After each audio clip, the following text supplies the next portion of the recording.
Part 1. Master Internal Triggers. Chapter 1. What's your superpower? Love sweets, I love social media, and I love television.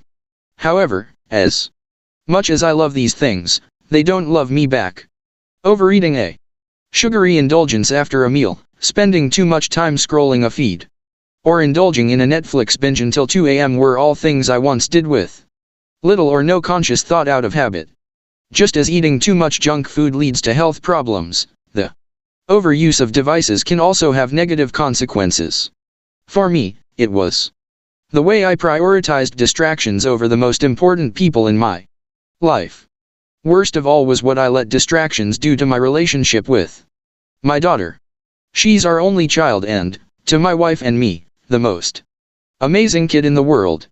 One particular day, the two of us were playing games from an activity book designed to bring dads and daughters closer together. The first activity involved naming each other's favorite things. The next project was building a paper airplane with one of the pages. The third was a question we both had to answer: if you could have any superpower, what would it be? I wish I could tell you what my daughter said at that moment, but I can't. I have no idea because I wasn't really there. I was physically in the room, but my mind was elsewhere. Daddy, she said, what would your superpower be? Huh. I grunted. Just a second. I just need to respond to this one thing.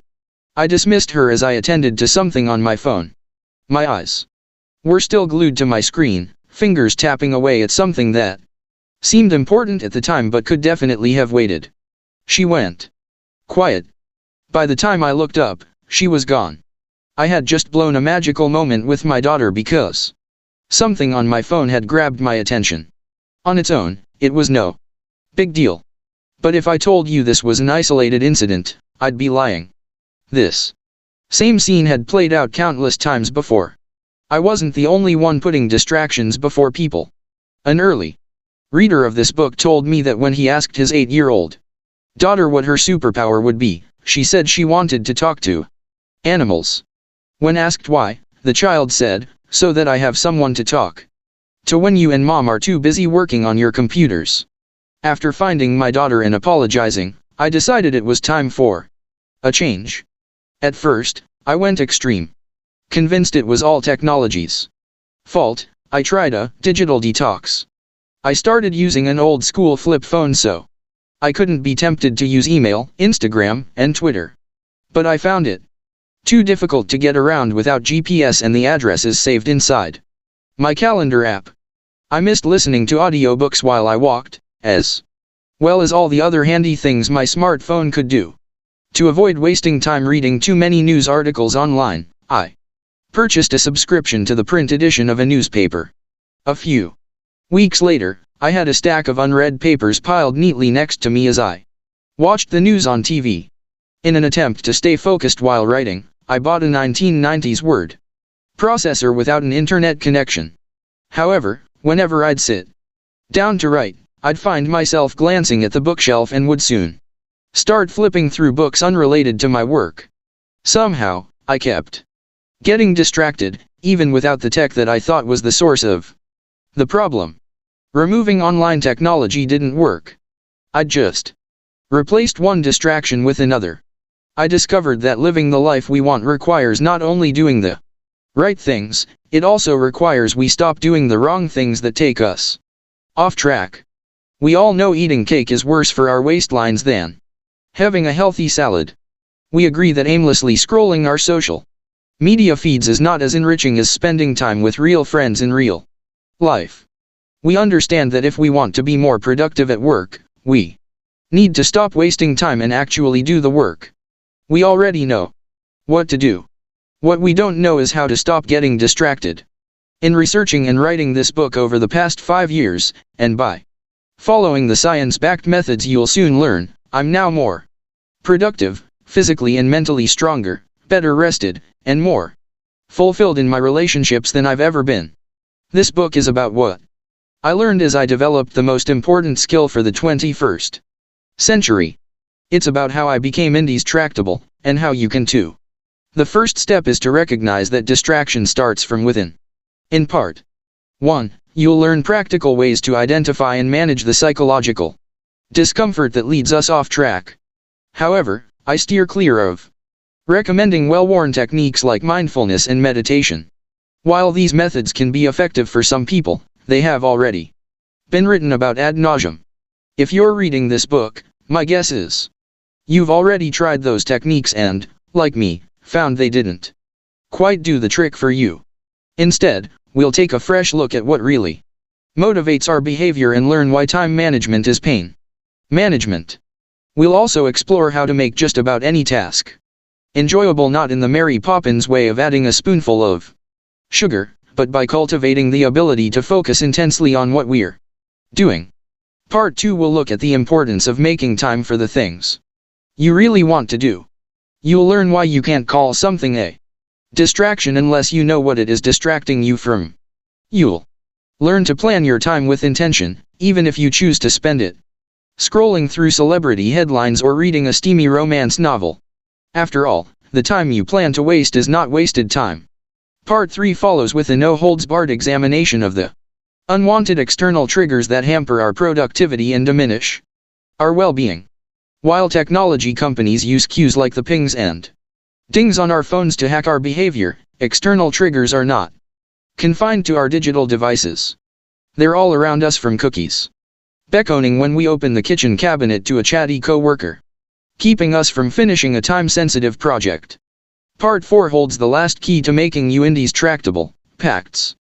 While removing external triggers is helpful in keeping distractions out, pacts are a proven way of reining ourselves in, ensuring we do what we say we're going to do. In this part, we'll apply the ancient practice of pre-commitment to modern challenges. Finally, we'll take an in-depth look at how to make your workplace indistractable, raise indistractable kids, and foster indistractable relationships. These final chapters will show you how to regain lost productivity at work, have more satisfying relationships with your friends and family, and even be a better lover, all by conquering distraction. You're welcome to navigate the 4 steps to becoming indistractable however you like, but I recommend you proceed in order through parts 1 to 4. The 4 modalities build on each other, with the first step being the most foundational. If you're the kind of person who likes to learn by example, and you want to see these tactics in action first, feel free to read parts 5 and on. Then come back through the first 4 parts for a deeper explanation. Also, there's no requirement to adopt each and every technique right away. Some might not fit your current situation and only become useful in the future when you're ready or your circumstances change. But I promise you that by the time you finish this book, you will discover several breakthroughs that will change the way you manage distraction forever. Imagine the incredible power of following through on your intentions. How much more effective would you be at work? How much more time could you spend with your family or doing the things you love? How much happier would you be? What would life be like if your superpower was being indistractable? Remember this: we need to learn how to avoid distraction. Living the lives we want not only requires doing the right things but also necessitates not doing the things we know we'll regret. The problem is deeper than tech. Being indistractable isn't about being a Luddite. It's about understanding the real reasons why we do things against our best interests. Here's what it takes: we can be indistractable by learning and adopting 4 key strategies. Chapter 2. Being indistractable. The ancient Greeks immortalized the story of a man who was perpetually distracted. We call something that is desirable but just out of reach tantalizing after his name.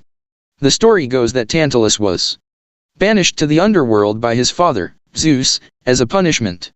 There, he found himself waiting in a pool of water while a tree dangled ripe fruit above his head.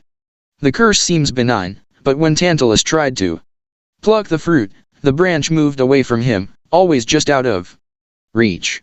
When he bent down to drink the cool water, it receded so that he could never quench his thirst. Tantalus's punishment was to yearn for things he desired but could never grasp. You have to hand it to the ancient Greeks for their allegories. It's hard to portray a better representation of the human condition.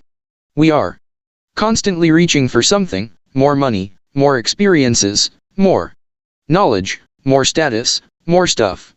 The ancient Greeks thought this was just part of the curse of being a fallible mortal and used the story to portray the power of our incessant desires.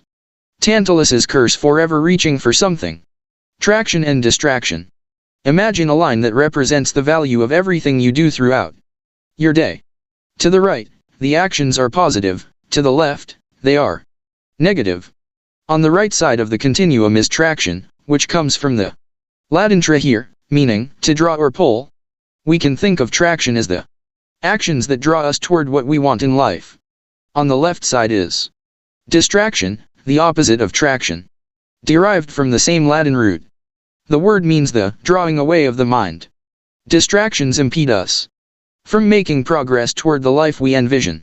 All behaviors, whether they tend toward traction or distraction, are prompted by triggers, internal or external. Internal triggers cue us from within. When we feel our belly growl, we look for a snack. When we're cold, we find a coat to warm up. And when we're sad, lonely, or stressed, we might call a friend or loved one for support. External triggers, on the other hand, are cues in our environment that tell us what to do next, like the pings, dings, and rings that prompt us to check our emails, open a news alert, or answer a phone call. External triggers can also take the form of other people, such as a co-worker who stops by our desk. They can also be objects, like a television set whose mere presence urges us to turn it on. Whether prompted by internal or external triggers, the resulting action is either aligned with our broader intention, traction, or misaligned, distraction. Traction helps us accomplish goals, distraction leads us away from them. The challenge, of course, is that our world has always been full of things designed to distract us. Today, people find themselves attached to their mobile phones, but they are only the latest potential hindrance. People complained about the brain-melting power of television since its inception. Before that, it was the telephone, comic books, and the radio. Even the written word was blamed for creating forgetfulness in the learners' souls, according to Socrates. Though some of these things seem dull in comparison to today's enticements, distractions have and always will be facts of life. Today's distractions, however, feel different. The amount of information available, the speed at which it can be disseminated, and the ubiquity of access to new content on our devices has made for a trifecta of distraction. If it's a distraction you seek, it's easier than ever to find. What is the cost of all that distraction? In 1971, the psychologist Herbert A. Simon presciently wrote, "The wealth of information means a dearth of something else, a poverty of attention." Researchers tell us attention and focus are the raw materials of human creativity and flourishing. In the age of increased automation, the most sought after jobs are those that require creative problem solving, novel solutions, and the kind of human ingenuity that comes from focusing deeply on the task at hand. Socially, we see that close friendships are the bedrock of our psychological and physical health. Loneliness, according to researchers, is more dangerous than obesity. But, of course, we can't cultivate close friendships if we're constantly distracted. Consider our children. How can they flourish if they can't concentrate long enough to apply themselves? What example are we setting for them if our loving faces are replaced by the tops of our heads as we constantly stare into our screens? Let's think back to the tale of Tantalus. What was his curse exactly? Was it never-ending hunger and thirst? Not really. What would have happened to Tantalus if he had just stopped reaching? He was already in hell, after all, and dead people don't need food and water, last time I checked. The curse is not that Tantalus spends all eternity reaching for things just out of reach, but rather his obliviousness to the greater folly of his actions. Tantalus's curse was his blindness to the fact he didn't need those things in the first place. That's the real moral of the story. Tantalus's curse is also our curse. We are compelled to reach for things we supposedly need but really don't. We don't need to check our email right this second or need to see the latest trending news, no matter how much we feel we must. Fortunately, unlike Tantalus, we can step back from our desires. Recognize them for what they are, and do something about them. We want companies to innovate and solve our evolving needs, yet we must also ask whether better products bring out our best selves. Distractions will always exist, managing them is our responsibility. Being indestructible means striving to do what you say you will do. Indestructible people are as honest with themselves as they are with others. If you care about your work, your family, and your physical and mental well-being, you must learn how to become indestructible.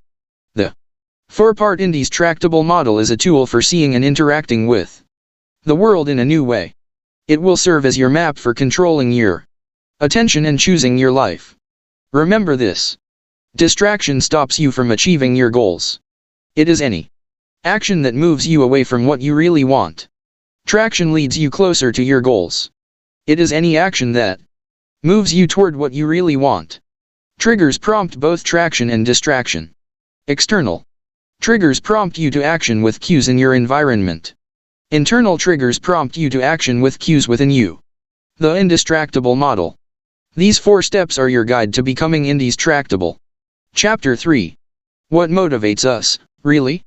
Zoe Chance, a professor at the Yale School of Management with a doctorate from Harvard, made a shocking revelation to a crowded TEDx audience. I'm coming clean today, telling this story for the very first time in its raw, ugly detail. In March of 2012, I purchased a device that would slowly begin to ruin my life. At Yale, Chance taught future executives the secrets of changing consumer behavior. Despite the class's title, Mastering Influence and Persuasion, Chance's confession revealed that she herself was not immune to manipulation. What began as a research project turned into mindless compulsion. Chance stumbled upon a product that typified many of the persuasion techniques she taught in her class. She tells me, we kept saying, "Oh, this is brilliant. These guys are geniuses. They've actually used every motivational tool we could possibly think of." Naturally, Chance had to try it out for herself and signed up to be the first guinea pig in her research experiment. Little did she know how the product would manipulate her mind and body. I really, truly could not stop, and it took me a long time to realize it was a problem. She says now. It's easy to understand why Chance stayed in denial for so long. The product she became dependent on was not a prescription pill or street drug, it was a pedometer. More specifically, it was the Stri-Ivy Smart pedometer, made by a Silicon Valley startup founded 1 year earlier. Chance is quick to mention that the Stri-Ivy is no ordinary pedometer. They market it as a personal trainer in your pocket, she says. No. It is Satan in your pocket. As a company founded by former video game designers, Stri-Ivy utilizes behavioral design tactics to compel customers to be more physically active. Users of the pedometer are tasked with challenges as they accrue points for walking. They can compete with other players and view their relative rankings on tournament-style leaderboards. The company also couples the step counter with a smartphone app called MyLand, where players can exchange points to build virtual worlds online. Clearly, these tricks had cast their spell on Chance. In fact, she found herself incessantly pacing to keep accumulating steps and points. I would come home, and while I was eating, or while I was reading, or while I was eating and reading at the same time, or while my husband was trying to talk to me, I would be going in this circuit between the living room and the kitchen and the dining room and the living room and the kitchen and the dining room. Unfortunately, all that walking, much of it in circles, started taking its toll. She had less time for her family and friends. The only people that I was getting closer to, she admits, were my colleague Ernest, who also had a Stri-Ivy, so we could set challenges and compete with each other. Chance was obsessed. I was creating spreadsheets to optimize and track not my exercising, but my virtual transactions in a virtual world that existed on a Stri-Ivy device. Her obsession was not only sucking time away from her work and other priorities but also began to cause her physical harm. When I was using the Stri-Ivy, I was going 24 1,000 steps a day. You do the math. Chance recalls how, at the end of one particularly active day, she received a tempting offer from her Ivy. It was midnight, and I was brushing my teeth and getting ready for bed, when this pop-up challenge showed up. It said, "We'll give you triple the points if you just climb 20 stairs." Chance quickly realized she could complete the challenge in about a minute by walking down and up her basement staircase twice. After completing the challenge, she received another message, encouraging her to climb another 40 steps for triple points. She thought, yes, of course. It's a good deal, and quickly walked an additional 4 flights. The incessant walking did not stop there. For the next 2 hours, from midnight until 2 in the morning, the professor treaded up and down her basement staircase as if possessed by some strange mind-controlling power.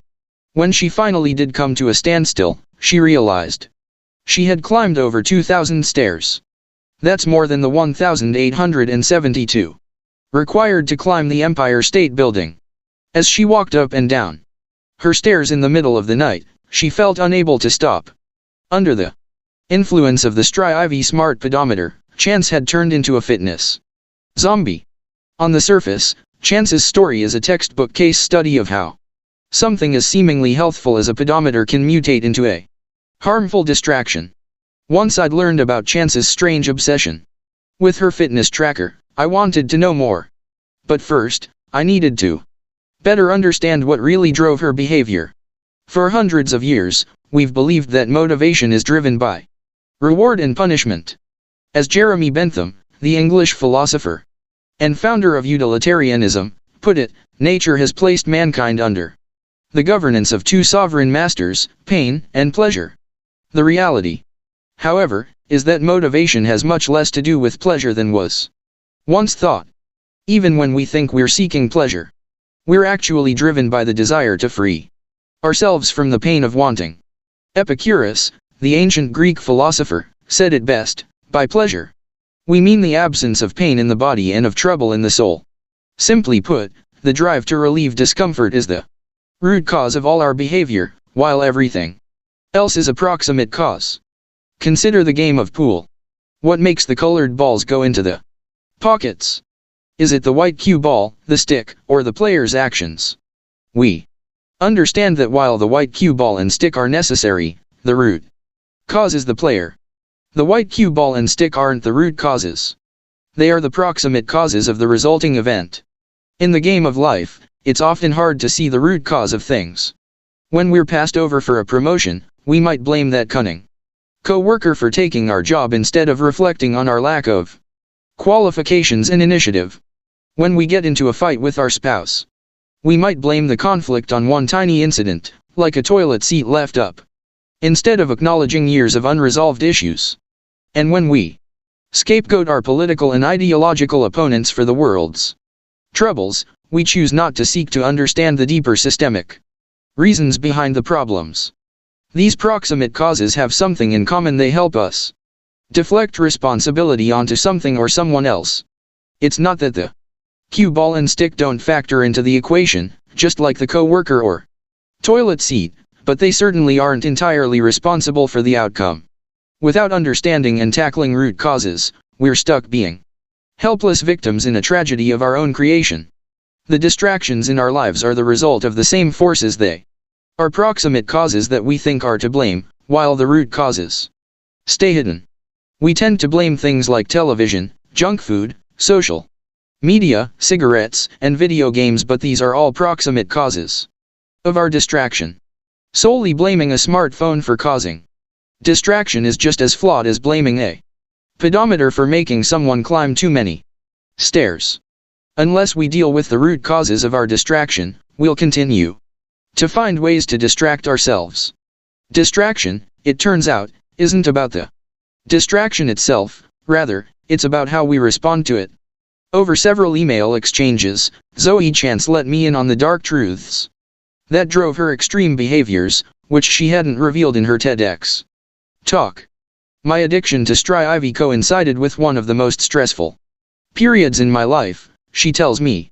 I was just going on the market to look for a job as a rookie marketing professor, a grueling, months-long process involving tremendous uncertainty. She continues, it's not uncommon for academics on the job market to experience physical symptoms of stress. I was losing hair, losing sleep, and getting heart palpitations. I felt like I was going crazy, and that I had to hide it from everyone. Chance was also hiding a secret about her marriage. Her husband was a marketing professor, too, which meant that the couple needed to find a joint appointment, either for her at his school or for both of them at another school. Marketing departments are small, she explains, and joint appointments rare as hen's teeth. Further complicating matters, her marriage was falling apart.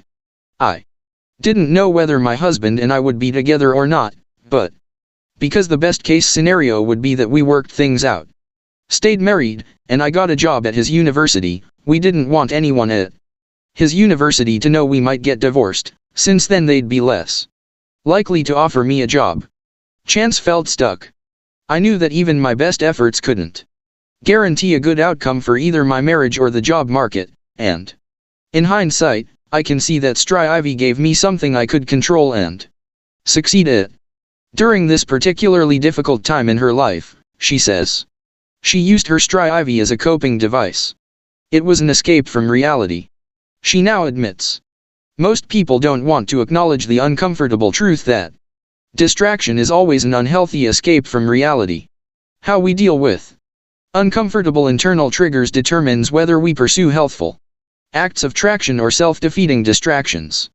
For Chance, racking up Stry-Ivy points provided the escape she was looking for. For other people, the escape comes from checking social media, spending more time in the office, watching television, or, in some cases, drinking or taking hard drugs.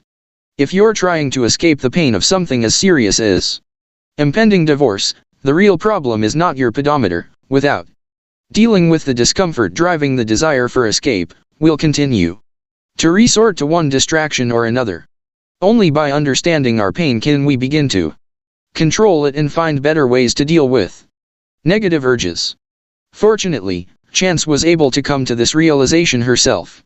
First, she focused on the real source of discomfort in her life, narrowing in on the internal triggers she was trying to escape. Though she did end up separating from her husband, she says she's in a much better place in her life now. Professionally, she got a full-time post at Yale, where she still teaches today. She has also found better ways to stay healthy and in control of her time, scheduling regular fitness activities instead of letting her pedometer rule over her. Though overcoming her obsession was a positive step for Chance, the Stry-Ivy pedometer won't be the last distraction in her life.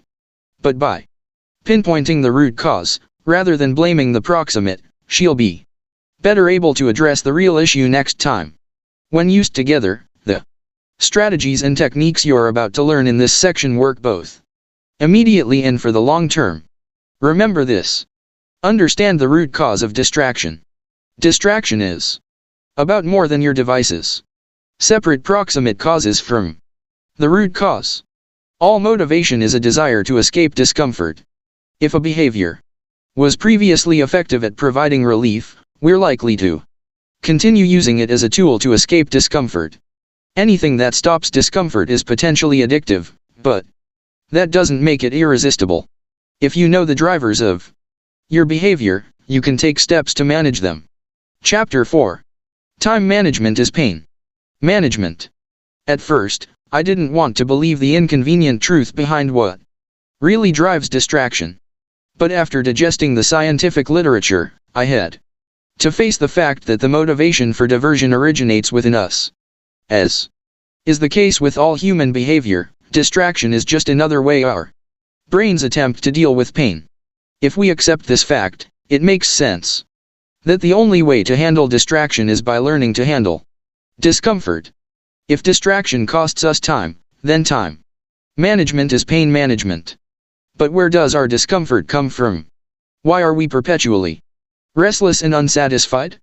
We live in the safest, healthiest, most well-educated, most democratic time in human history, and yet some part of the human psyche causes us to constantly look for an escape from things stirring inside us. As the 18th century poet Samuel Johnson said, "My life is one long escape from myself. Mine too, brother. Mine too." Thankfully, we can take solace in knowing we are hardwired for this sort of dissatisfaction. Sorry to say, but odds are you and I are never going to be fully happy with our lives. Sporadic bouts of joy, sure. An occasional feeling of euphoria? Yes. Singing Happy by Pharrell Williams in your underwear once in a while? Okay, who hasn't? But the sustained, happily ever after sort of satisfaction you see in the movies? Forget it. It's a myth. That sort of happiness is designed to never last for long. Eons of evolution gave you and me a brain in a near constant state of discontentment. We're wired this way for a simple reason. As a study published in the Review of General Psychology notes, if satisfaction and pleasure were permanent, there might be little incentive to continue seeking further benefits or advances. In other words, feeling contented wasn't good for the species. Our ancestors worked harder and strove further because they evolved to be perpetually perturbed, and so we remain today. Unfortunately, the same evolutionary traits that helped our kin survive by driving them to constantly do more can conspire against us today. 4 psychological factors make satisfaction temporary. Let's begin with the first factor, boredom. The lengths people will go to avoid boredom is shocking, sometimes literally. A 2014 study published in Science asked participants to sit in a room and think for 15 minutes. The room was empty except for a device that allowed the participants to mildly but painfully electrocute themselves. Why would anyone want to do that, you might ask? When asked beforehand, every participant in the study said they would pay to avoid being shocked. However, when left alone in the room with the machine and nothing else to do, 67% of men and 25% of women shocked themselves, and many did so multiple times. The study's authors conclude their paper by saying, people prefer doing to thinking, even if what they are doing is so unpleasant that they would normally pay to avoid it. The untutored mind does not like to be alone with itself. It's no surprise, therefore, that most of the top 25 websites in America sell escape from our daily drudgery, whether through shopping, celebrity gossip, or bite-sized doses of social interaction. The second psychological factor driving us to distraction is negativity bias, a phenomenon in which negative events are more salient and demand attention more powerfully than neutral or positive events. As the author of one study concluded, it appears to be a basic, pervasive fact of psychology that bad is stronger than good. Such pessimism begins very early in life. Babies begin to show signs of negativity bias starting at just 7 months of age, suggesting this tendency is inborn. As further evidence, researchers believe we tend to have an easier time recalling bad memories than good ones. Studies have found people are more likely to recall unhappy moments in their childhood, even if they would describe their upbringing as generally happy. Negativity bias almost certainly gave us an evolutionary edge. Good things are nice, but bad things can kill you, which is why we pay attention to and remember the bad stuff first. Useful, but what a bummer. The third factor is rumination, our tendency to keep thinking about bad experiences. If you've ever chewed over something in your mind that you did, or that someone did to you, or over something that you don't have but wanted, over and over again, seemingly unable to stop thinking about it, you've experienced what psychologists call rumination. This passive comparison of one's current situation with some unachieved standard can manifest in self-critical thoughts such as, why can't I handle things better?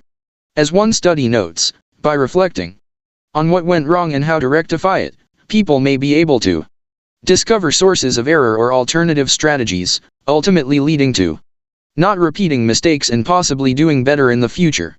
Another potentially useful trait, but, boy, can it make us miserable. Boredom, negativity bias, and rumination can each prompt us to distraction. But a fourth factor may be the cruelest of all.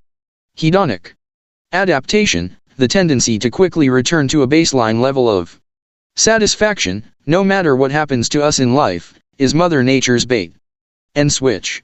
All sorts of life events we think would make us happier actually don't, or at least they don't for long. For instance, people who have experienced extremely good fortune, such as winning the lottery, have reported that things they had previously enjoyed lost their luster, effectively returning them to their previous levels of satisfaction. As David Myers writes in The Pursuit of Happiness, every desirable experience, passionate love, a spiritual high, the pleasure of a new possession, the exhilaration of success is transitory. Of course, as with the other three factors, there are evolutionary benefits to hedonic adaptation. The author of one study explains that as new goals continually capture one's attention, one constantly strives to be happy, without realizing that in the long run such efforts are futile. Can we cue the said trombone music now? Is futility our fate? Absolutely not. As we've learned, dissatisfaction is an innate power that can be channeled to help us make things better in the same way it served our prehistoric relatives. Dissatisfaction and discomfort dominate our brain's default state, but we can use them to motivate us instead of defeat us. Without our species perpetual disquieted, we would be much worse off and possibly extinct. It is our dissatisfaction that propels us to do everything we do, including to hunt, seek, create, and adapt. Even selfless acts, like helping someone, are motivated by our need to escape feelings of guilt and injustice. Our insatiable desire to reach for more is what drives us to overturn despots. It's what pushes the invention of world-changing and life-saving technologies, and it's the invisible fuel that drives our ambitions to travel beyond our planet and explore the cosmos. Dissatisfaction is responsible for our species' advancements and its faults. To harness its power, we must disavow the misguided idea that if we're not happy, we're not normal. Exactly the opposite is true. While this shift in mindset can be jarring, it can also be incredibly liberating. It's good to know that feeling bad isn't actually bad, it's exactly what survival of the fittest intended. From that place of acceptance, we stand a chance of avoiding the pitfalls of our psyches. We can recognize pain and rise above it, which is the first step on the road to becoming indestructible. Remember this. Time management is pain management. Distractions cost us time, and like all actions, they are spurred by the desire to escape discomfort. Evolution favored dissatisfaction over contentment. Our tendencies toward boredom, negativity bias, rumination, and hedonic adaptation conspire to make sure we're never satisfied for long. Dissatisfaction is responsible for our species' advancements as much as its faults.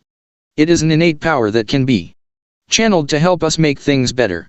If we want to master distraction, we must learn to deal with discomfort. Chapter 5. Deal with distraction from within. Jonathan Bricker, a psychologist at the Fred Hutchinson Cancer Research Center in Seattle, has spent his career helping people manage the kind of discomfort that not only leads to distraction but also to disease. His work has been proven to effectively reduce the risk of cancer by changing patient behavior. Bricker writes, most people don't think of cancer as a behavioral problem, but whether it's quitting smoking or losing weight or exercising more, there are some definitive things you can do to reduce your risk and thereby live a longer and higher quality life. Bricker's approach involves harnessing the power of imagination to help his patients see things differently. His work shows how learning certain techniques as part of acceptance and commitment therapy, ACT, can disarm the discomfort that so often leads to harmful distractions. Bricker decided to focus his efforts on smoking cessation and developed an app to deliver ACT over the internet. Though he uses ACT specifically to help people quit smoking, the principles of the program have been shown to effectively reduce many types of urges. At the heart of the therapy is learning to notice and accept one's cravings and to handle them healthfully.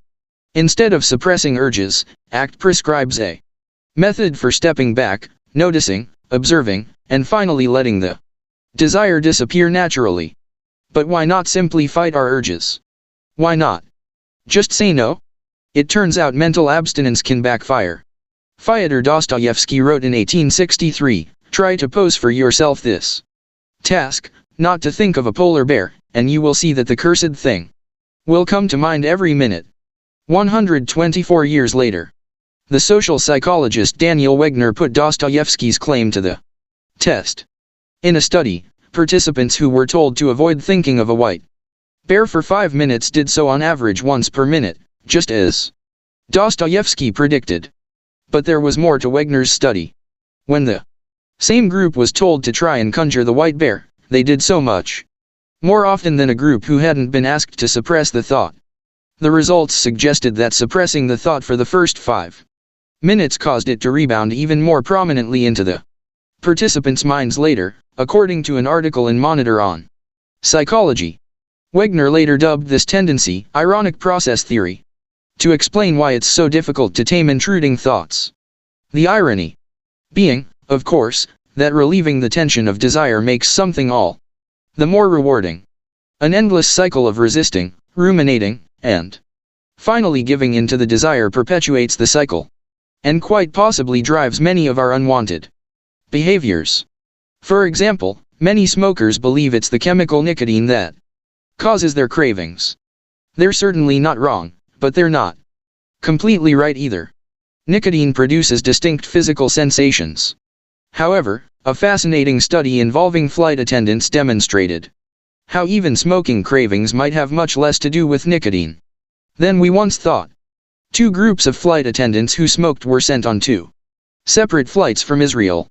One group was sent on a 3-hour flight to Europe, while the other group traveled to New York, a 10-hour flight. All the smokers were asked by the researchers to rate their level of cravings at set time intervals before, during, and after the flight. If cravings were driven solely by the effect of nicotine on the brain, one would expect that both groups would report strong urges after the same number of minutes had elapsed since their last cigarette. The more time passed, the more their brains would chemically crave nicotine. But that's not what happened. When the flight attendants flying to New York were above the Atlantic Ocean, they reported weak cravings. Meanwhile, at the exact same moment, the cravings of their colleagues who had just landed in Europe were at their strongest. What was going on? The New York-bound flight attendants knew they could not smoke in the middle of a flight without being fired. Only later, when they approached their destination, did they report the greatest desire to smoke. It appeared the duration of the trip and the time since their last cigarette didn't affect the level of the flight attendants' cravings. What affected their desire was not how much time had passed after a smoke, but how much time was left before they could smoke again. If, as this study suggests, a craving for something as addictive as nicotine can be manipulated in this way, why can't we trick our brains into mastering other unhealthy desires? Thankfully, we can. You'll notice that throughout the book I cite smoking cessation and drug addiction research. I do this for 2 reasons. First, those studies show very few people are pathologically addicted to distractions like the internet. Tech overuse can look to many like an addiction. Second, I wanted to make the point that if these well-established techniques are effective at stopping physical dependencies to nicotine and other substances, then they can certainly help us control cravings for distraction. After all, we're not injecting Instagram or freebasing Facebook. Certain desires can be modulated, if not completely mitigated, by how we think about our urges. In the following chapters, we'll learn how to think differently about 3 things: the internal trigger, the task, and our temperament. Remember this: without techniques for disarming temptation, mental abstinence can backfire. Resisting an urge can trigger rumination and make the desire grow stronger. We can manage distractions that originate from within by changing how we think about them. We can reimagine the trigger, the task, and our temperament. Chapter 6. Reimagine the internal trigger. While we can't control the feelings and thoughts that pop into our heads, we can control what we do with them. Bricker's work using acceptance and commitment therapy in smoking cessation programs suggests we shouldn't keep telling ourselves to stop thinking about an urge. Instead, we must learn better ways to cope. The same applies to Other distractions like checking our phones too much, eating junk food, or excessive shopping. Rather than trying to fight the urge, we need new methods to handle intrusive thoughts. The following 4 steps help us do just that. Step 1. Look for the discomfort that precedes the distraction. Focusing in on the internal trigger. A common problem I have while writing is the urge to Google something.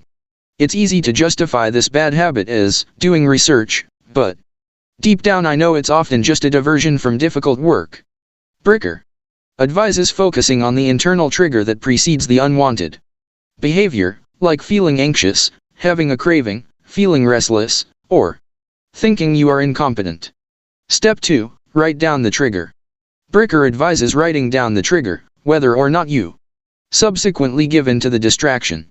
He recommends noting the time of day, what you were doing, and how you felt when you noticed the internal trigger that led to the distracting behavior as soon as you are aware of the behavior, because it's easier at that point to remember how you felt. I've included a distraction tracker at the back of this book on which you can note the triggers you experience throughout the day. You can download and print additional copies at neerandfar.com/indistractable. Keep it handy for easy access.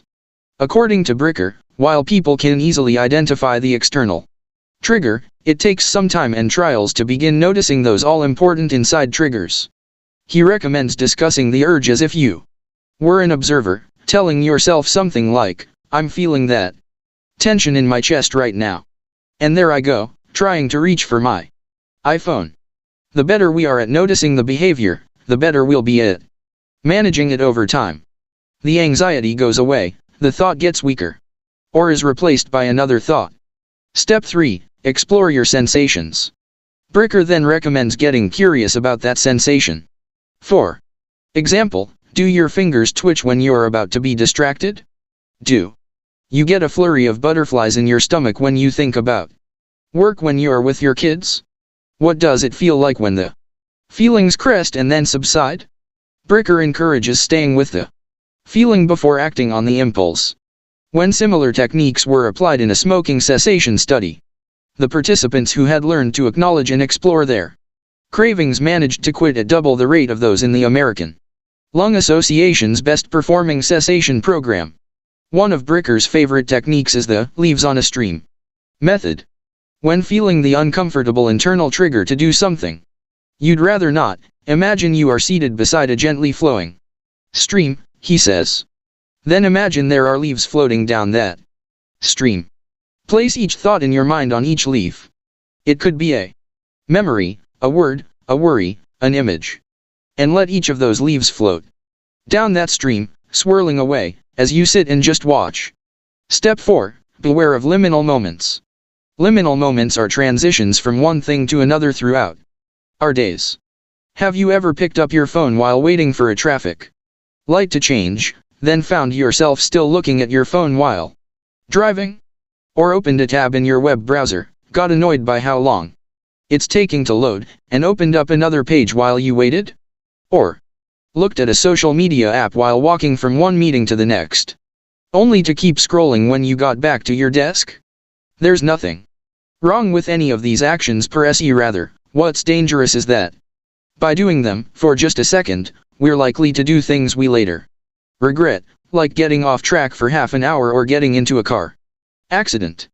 A technique I've found particularly helpful for dealing with this distraction trap is the 10-minute rule.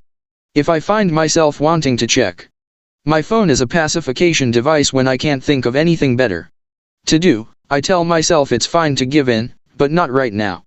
I have to wait just 10 minutes. This technique is effective at helping me deal with all sorts of potential distractions, like Googling something rather than writing, eating something unhealthy when I'm bored, or watching another episode on Netflix when I'm too tired to go to bed. This rule allows time to do what some behavioral psychologists call surfing the urge. When an urge takes hold, noticing the sensations and riding them like a wave, neither pushing them away nor acting on them, helps us cope until the feelings subside. Surfing the urge, along with other techniques to bring attention to the craving, has been shown to reduce the number of cigarette smokers consumed when compared to those in a control group who didn't use the technique. If we still want to perform the action after 10 minutes of urge surfing, we're free to do it, but that's rarely still the case. The liminal moment has passed, and we're able to do the thing we really wanted to do. Techniques like surfing the urge and thinking of our cravings leaves on a stream are mental skill building exercises that can help us stop impulsively giving in to distractions. They recondition our minds to seek relief from internal triggers in a reflective rather than a reactive way. As Oliver Burkeman wrote in The Guardian, it's a curious truth that when you gently pay attention to negative emotions, they tend to dissipate but positive ones expand. We've considered how we might reimagine our internal triggers. Next, we'll learn how to reimagine the task we're trying to stay focused on. Remember this. By reimagining an uncomfortable internal trigger, we can disarm it. Step 1. Look for the emotion preceding distraction. Step 2. Write down the internal trigger. Step 3. Explore the negative sensation with curiosity instead of contempt. Step 4. Be extra cautious during liminal moments. Chapter 7. Reimagine the task. Ian Bogost studies fun for a living. A professor of interactive computing at the Georgia Institute of Technology, Bogost has written 10 books, including quirky titles like How to Talk About Video Games, The Geek's Chihuahua, and, most recently, Play Anything. In his latest book, Bogost makes several bold claims that challenge the way we think about fun and play. Fun, he writes, turns out to be fun even if it doesn't involve much, or any, enjoyment. Huh? Doesn't fun have to feel good? Not necessarily, Bogost says. By relinquishing our notions about what fun should feel like, we open ourselves up to seeing tasks in a new way. He advises that play can be part of any difficult task, and though play doesn't necessarily have to be pleasurable, it can free us from discomfort which, let's not forget, is the central ingredient driving distraction. Given what we know about our propensity for distraction when we're uncomfortable, reimagining difficult work as fun could prove incredibly empowering. Imagine how powerful you'd feel if you were able to transform the hard, focused work you have to do into something that felt like play. Is that even possible? Bogost thinks it is, but probably not in the way you think. Fun and play don't have to make us feel good per se, rather, they can be used as tools to keep us focused. We've all heard Mary Poppins' advice to add a spoonful of sugar to turn a job into a game, yes? Well, Bogost believes Poppins was wrong. He claims her approach recommends covering over drudgery. As he writes, we fail to have fun because we don't take things seriously enough, not because we take them so seriously that we'd have to cut their bitter taste with sugar. Fun is not a feeling so much as an exhaust produced when an operator can treat something with dignity. Bogost tells us that fun is the aftermath of deliberately manipulating a familiar situation in a new way. The answer, therefore, is to focus on the task itself, instead of running away from our pain or using rewards like prizes and treats to help motivate us. The idea is to pay such close attention that you find new challenges you didn't see before. Those new challenges provide the novelty to engage our attention and maintain focus when tempted by distraction. Countless commercially produced distractions, like television or social media, use slot machine, like variable rewards to keep us engaged with a constant stream of newness. But Bogost points out that we can use the same techniques to make any task more pleasurable and compelling. We can use the same neural hardwiring that keeps us hooked to media to keep us engaged in an otherwise unpleasant task. Bogost gives the example of mowing his lawn. It may seem ridiculous to call an activity like this fun, he writes, yet he learned to love it. Here's how. First, pay close, foolish, even absurd attention to things. For Bogost, he soaked up as much information as he could about the way grass grows and how to treat it. Then, he created an imaginary playground in which the limitations actually helped to produce meaningful experiences. He learned about the constraints he had to operate under, including his local weather conditions and what different kinds of equipment can and can't do. Operating under constraints, Bogost says, is the key to creativity and fun. Finding the optimal path for the mower or beating a record time are other ways to create an imaginary playground. While learning how to have fun cutting grass may seem like a stretch, people find fun in a wide range of activities that you might not find particularly interesting. Consider my local coffee-obsessed barista, who spends a ridiculous amount of time refining the perfect brew, the car buff who toils for countless hours fine-tuning his ride, or the crafter who painstakingly produces intricate sweaters and quilts for everyone she knows. If people can have fun doing these activities by choice, what's so crazy about bringing the same kind of mindset to other tasks? For me, I learned to stay focused on the tedious work of writing books by finding the mystery in my work. I write to answer interesting questions and discover novel solutions to old problems. To use a popular aphorism, the cure for boredom is curiosity. There is no cure for curiosity. Today, I write for the fun of it. Of course, it's also my profession, but by finding the fun I'm able to do my work without getting as distracted as I once did. Fun is looking for the variability in something other people don't notice. It's breaking through the boredom and monotony to discover its hidden beauty. The great thinkers and tinkerers of history made their discoveries because they were obsessed with the intoxicating draw of discovery, the mystery that pulls us in because we want to know more. But remember, finding novelty is only possible when we give ourselves the time to focus intently on a task and look hard for the variability. Whether it's uncertainty about our ability to do a task better or faster than last time, or coming back to challenge the unknown day after day, the quest to solve these mysteries is what turns the discomfort we seek to escape with distraction into an activity we embrace. The last step in managing the internal triggers that can lead to distraction is to reimagine our capabilities. We'll start by shattering a common self-defeating belief many of us tell ourselves daily. Remember this: we can master internal triggers by reimagining an otherwise dreary task. Fun and play can be used as tools to keep us focused. Play doesn't have to be pleasurable. It just has to hold our attention.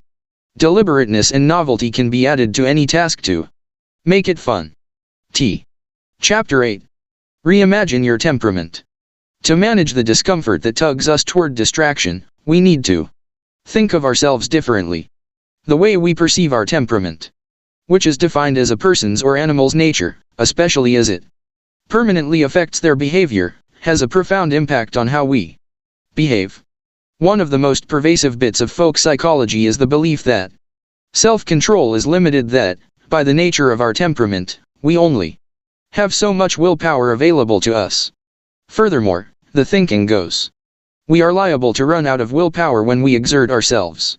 Psychologists have a name for this phenomenon: ego depletion. Not so long ago, my after-work routine looked like this. I'd sit on the couch and veg out for hours, keeping company with Netflix and a cold pint of ice cream, Ben & Jerry's chocolate fudge brownie, to be exact. I knew the ice cream and the sitting weren't good for me, but I justified my actions by telling myself I was spent, acting as if my ego were depleted, even if I'd never heard the term. This theory would seem to perfectly explain my after-work indulgences. But is ego depletion real? In 2011, the psychologist Roy Baumeister wrote the bestseller, Willpower: Rediscovering the Greatest Human Strength with New York Times journalist John Tierney. The book cited several of Baumeister's studies demonstrating the ego depletion theory, including one notable experiment that showed a seemingly miraculous way to restore willpower: consuming sugar. The study claimed that participants who had sipped sugar-sweetened lemonade demonstrated increased self-control and stamina on difficult tasks. Recently, however, scientists have examined the theory more critically, and several have soured on the idea. Evan Carter at the University of Miami was one of the first to challenge Baumeister's findings. In a 2010 meta-analysis, a study of studies, Carter looked at nearly 200 experiments that concluded ego depletion was real. Upon closer inspection, however, he identified a publication bias, in which studies that produced contradictory evidence were not included. When factoring in their results, he concluded there was no firm evidence supporting the ego depletion theory. Furthermore, some of the more magical aspects of the theory, like the idea that sugar can increase willpower, have been thoroughly debunked. What might explain the ego depletion phenomenon? The results of early studies may have been authentic, but it appears the researchers jumped to the wrong conclusions. New studies show that drinking lemonade can improve performance, but not for the reason Baumeister believed. The bump in performance had nothing to do with the sugar in the drink and everything to do with the thoughts in our heads. In a study conducted by the Stanford psychologist Carol Dweck and her colleagues, published in the Proceedings of the National Academy of Sciences, Dweck concluded that signs of ego depletion were observed only in those test subjects who believed willpower was a limited resource. It wasn't the sugar in the lemonade but the belief in its impact that gave participants an extra boost. People who did not see willpower as a finite resource did not show signs of ego depletion. Many people still promote the idea of ego depletion, perhaps because they are unaware of the evidence that exists to the contrary. But if Dweck's conclusions are correct, then perpetuating the idea is doing real harm. If ego depletion is essentially caused by self-defeating thoughts, and not by any biological limitation, then the idea makes us less likely to accomplish our goals by providing a rationale to quit when we could otherwise persist. Michael Inslicht, a professor of psychology at the University of Toronto and the principal investigator at the Toronto Laboratory for Social Neuroscience, offers an alternative view. He believes that willpower is not a finite resource but instead acts like an emotion. Just as we don't run out of joy or anger, willpower ebbs and flows in response to what's happening to us and how we feel. Seeing the link between temperament and willpower through a different lens has profound implications on the way we focus our attention. For one, if mental energy is more like an emotion than fuel in a tank, it can be managed and utilized as such. A toddler might throw a temper tantrum when refused a toy but will, with age, gain self-control and learn to ride out bad feelings. Similarly, when we need to perform a difficult task, it's more productive and healthful to believe a lack of motivation is temporary than it is to tell ourselves we're spent and need a break, and maybe some ice cream. While we can stop believing our willpower is limited, our perception of willpower is just one facet of temperament. Several recent studies have found a strong connection between the way we think about other aspects of human nature and our ability to follow through. For example, to determine how in control people feel regarding their cravings for cigarettes, drugs, or alcohol, researchers administer a standard survey called the Craving Beliefs Questionnaire. The assessment is modified for the participants' drug of choice and presence. Statements like once the craving for prescription opioids starts, I have no control over my behavior, the cravings for prescription opioids are stronger than my willpower, and I'll always have cravings for prescription opioids. How people rate these statements tells researchers a great deal about not only their current state but also how likely they are to remain addicted. Participants who indicate they feel more powerful as time passes increase their odds of quitting. In contrast, studies of methamphetamine users and cigarette smokers found that those who believed they were powerless to resist were most likely to fall off the wagon after quitting. The logic isn't surprising, but the extent of the effect is remarkable. A study published in the Journal of Studies on Alcohol and Drugs found that individuals who believed they were powerless to fight their cravings were much more likely to drink again. Addicts' beliefs regarding their powerlessness was just as significant in determining whether they would relapse after treatment as their level of physical dependence. Just let that sink in. Mindset mattered as much as physical dependence. What we say to ourselves is vitally important. Labeling yourself as having poor self-control actually leads to less self-control. Rather than telling ourselves we failed because we're somehow deficient, we should offer self-compassion by speaking to ourselves with kindness when we experience setbacks. Several studies have found people who are more self-compassionate experience a greater sense of well-being. A 2015 review of 79 studies looking at the responses of over 16,000 volunteers found that people who have a positive and caring attitude toward her or himself in the face of failures and individual shortcomings tend to be happier.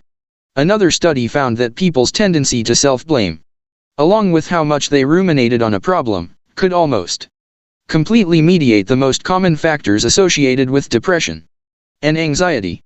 An individual's level of self-compassion had a greater effect on whether they would develop anxiety and depression than all the usual things that tend to screw up people's lives, like traumatic life events, a family history of mental illness, low social status, or a lack of social support. The good news is that we can change the way we talk to ourselves in order to harness the power of self-compassion. This doesn't mean we won't mess up, we all do. Everyone struggles with distraction from one thing or another.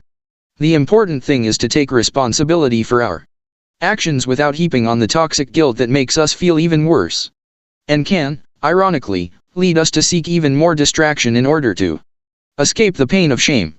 Self-compassion makes people more resilient to letdowns by breaking the vicious cycle of stress that often accompanies failure.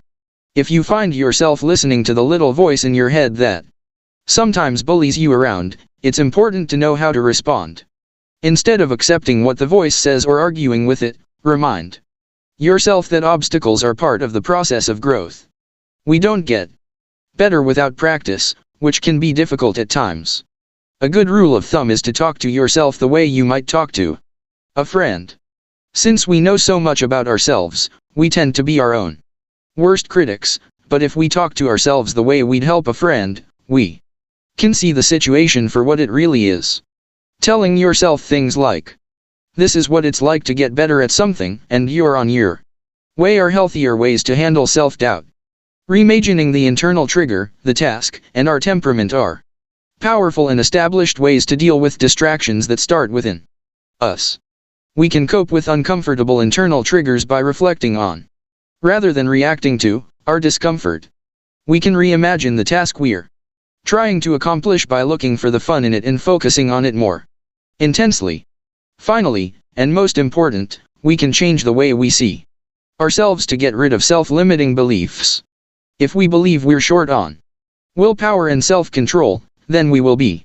If we decide we're powerless to resist temptation, it becomes true. If we tell ourselves we're deficient by nature, we'll believe every word. Thankfully, you don't have to believe everything you think you are only powerless if you think you are. Remember this. Reimagining our temperament can help us manage our internal triggers. We don't run out of willpower. Believing we do makes us less likely to accomplish our goals by providing a rationale to quit when we could otherwise persist. What we say to ourselves matters. Labeling yourself as having poor self-control is self-defeating. Practice.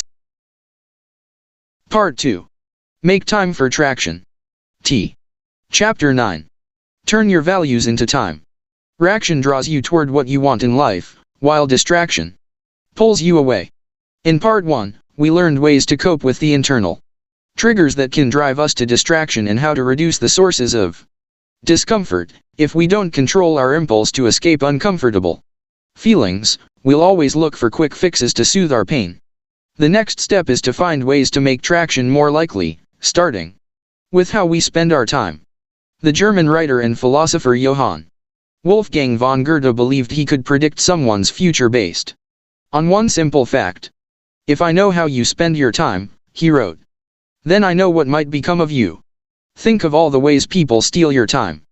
The Roman Stoic philosopher Seneca wrote, "People are frugal in guarding their personal property, but as soon as it comes to squandering time, they are most wasteful of the one thing in which it is right to be stingy."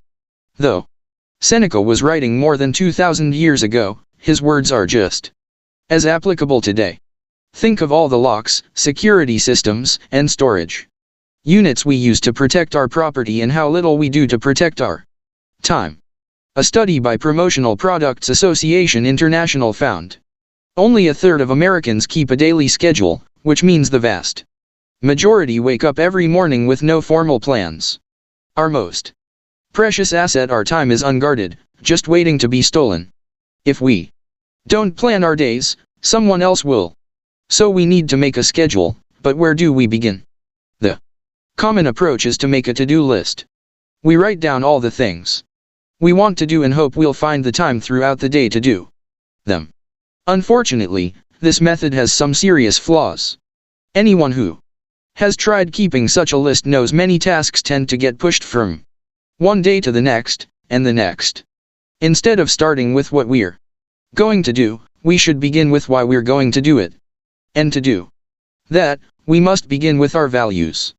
According to Russ Harris, author of The Happiness Trap, values are how we want to be, what we want to stand for, and how we want to relate to the world around us. They are attributes of the person we want to be. For example, they may include being an honest person, being a loving parent, or being a valued part of a team.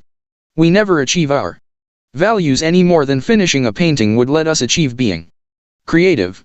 A value is like a guiding star, it's the fixed point we use to help us navigate our life choices.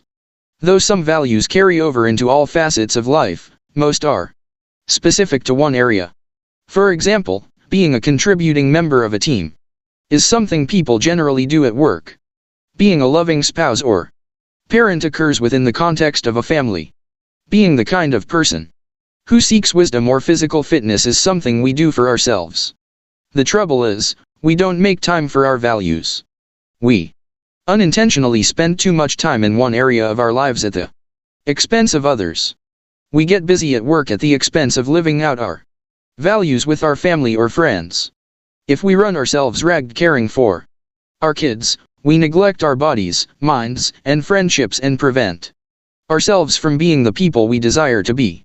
If we chronically neglect our values, we become something we're not proud of our lives. Feel out of balance and diminished. Ironically, this ugly feeling makes us more likely to seek distractions to escape our dissatisfaction without actually solving the problem. Whatever our values may be, it's helpful to categorize them into various life domains, a concept that is thousands of years old. The Stoic philosopher Hierocles demonstrated the interconnected nature of our lives with concentric circles illustrating a hierarchical balance of duties. He placed the human mind and body at the center, followed by close family in the next ring, then extended family, then fellow members of one's tribe, then inhabitants of one's town or city, fellow citizens and countrymen next, finishing with all humanity in the outermost ring. Inspired by his example, I created a way to simplify and visualize the three life domains where we spend our time. The three life domains: you, relationships, and work. These three domains outline where we spend our time. They give us a way to think about how we plan our days so that we can become an authentic reflection of the people we want to be. In order to live our values in each of these domains, we must reserve time in our schedules to do so. Only by setting aside specific time in our schedules for traction, the actions that draw us toward what we want in life, can we turn our backs on distraction. Without planning ahead, it's impossible to tell the difference between traction and distraction. You can't call something a distraction unless you know what it's distracting you from. I know many of us bristle at the idea of keeping a schedule because we don't want to feel hampered, but oddly enough, we actually perform better under constraints. This is because limitations give us a structure, while a blank schedule and a mile-long to-do list torments us with too many choices. The most effective way to make time for traction is through time boxing. Time boxing uses a well-researched technique psychologists call setting an implementation intention, which is a fancy way of saying deciding what you're going to do, and when you're going to do it. It's a technique that can be used to make time for traction in each of your life domains. The goal is to eliminate all white space on your calendar so you're left with a template for how you intend to spend your time each day. It doesn't so much matter what you do with your time, rather, success is measured by whether you did what you planned to do. It's fine to watch a video, scroll social media, daydream, or take a nap, as long as that's what you planned to do. Alternatively, checking work email, a seemingly productive task, is a distraction if it's done when you intended to spend time with your family or work on a presentation. Keeping a time-boxed schedule is the only way to know if you're distracted. If you're not spending your time doing what you'd planned, you're off track.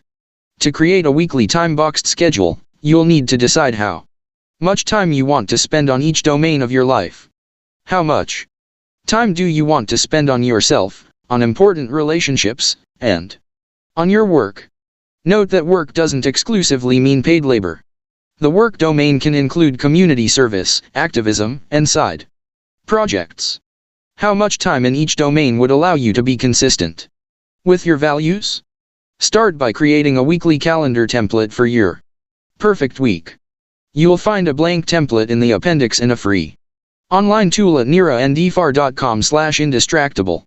Next, book 15 minutes on your schedule every week to reflect and refine your calendar by asking 2 questions.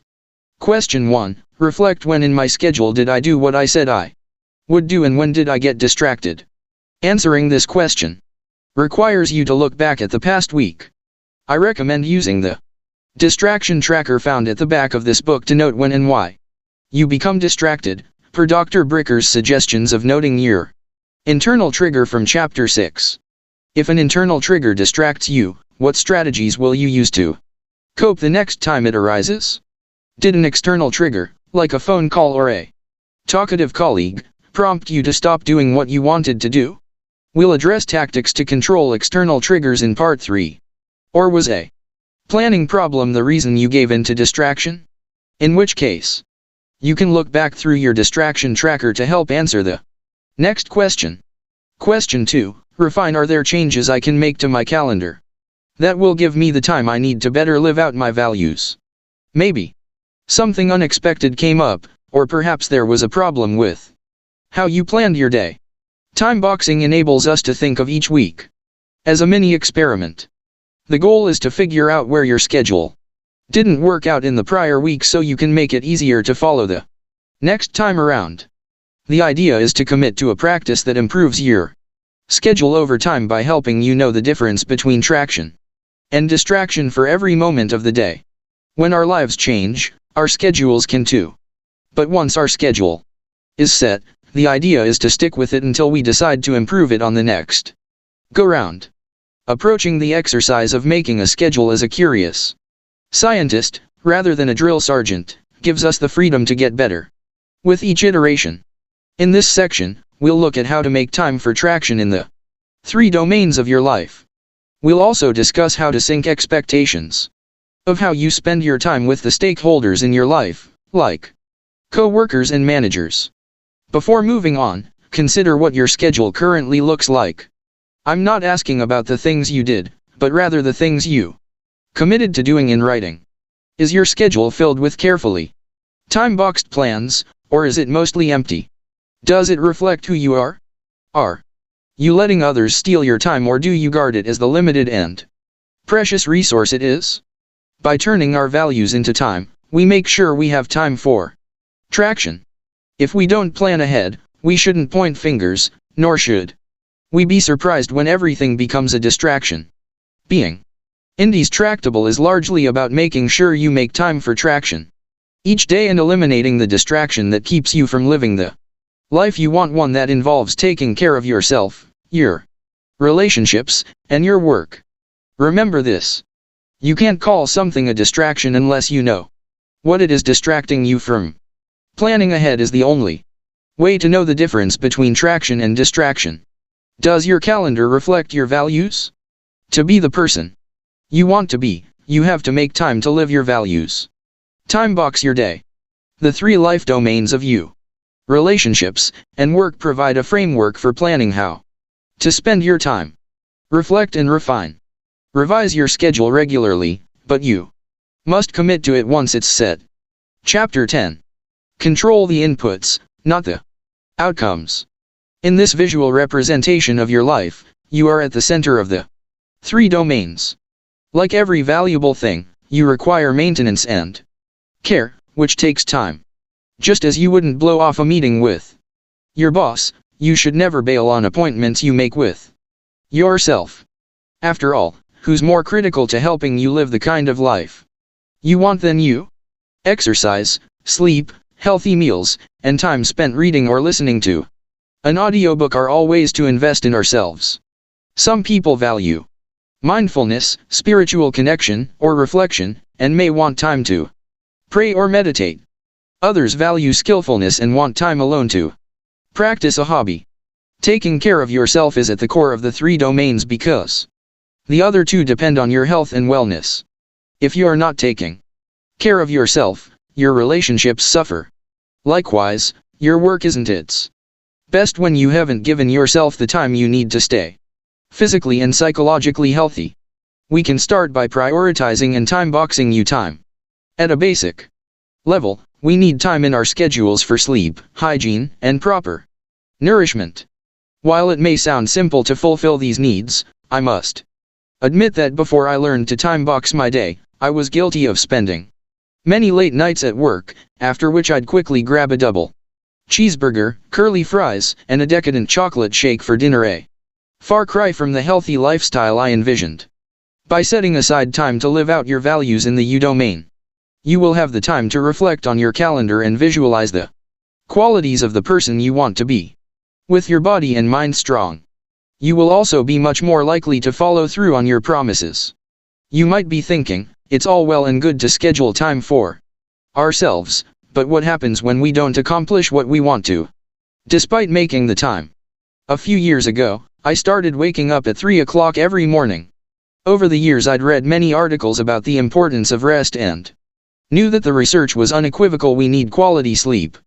I'd toss and turn, disappointed that I wasn't following through on my plan to get 7 to 8 hours of shut-eye. It was on my schedule, so why wasn't I asleep? It turns out that sleeping wasn't completely under my control. I couldn't help the fact my body chose to wake me up, but I could control what I did in response. At first, I did what many of us do when things don't go as planned.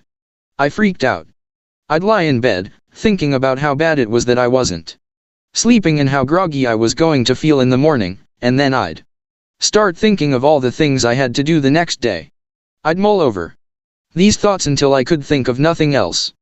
Ironically, I wasn't falling back asleep because I was worried about not falling back asleep, a common cause of insomnia. Once I realized my rumination was itself a distraction, I began to deal with it in a healthier manner. Specifically, if I woke up, I'd repeat a simple mantra: the body gets what the body needs. That subtle mindset shift took the pressure off by no longer making sleep a requirement.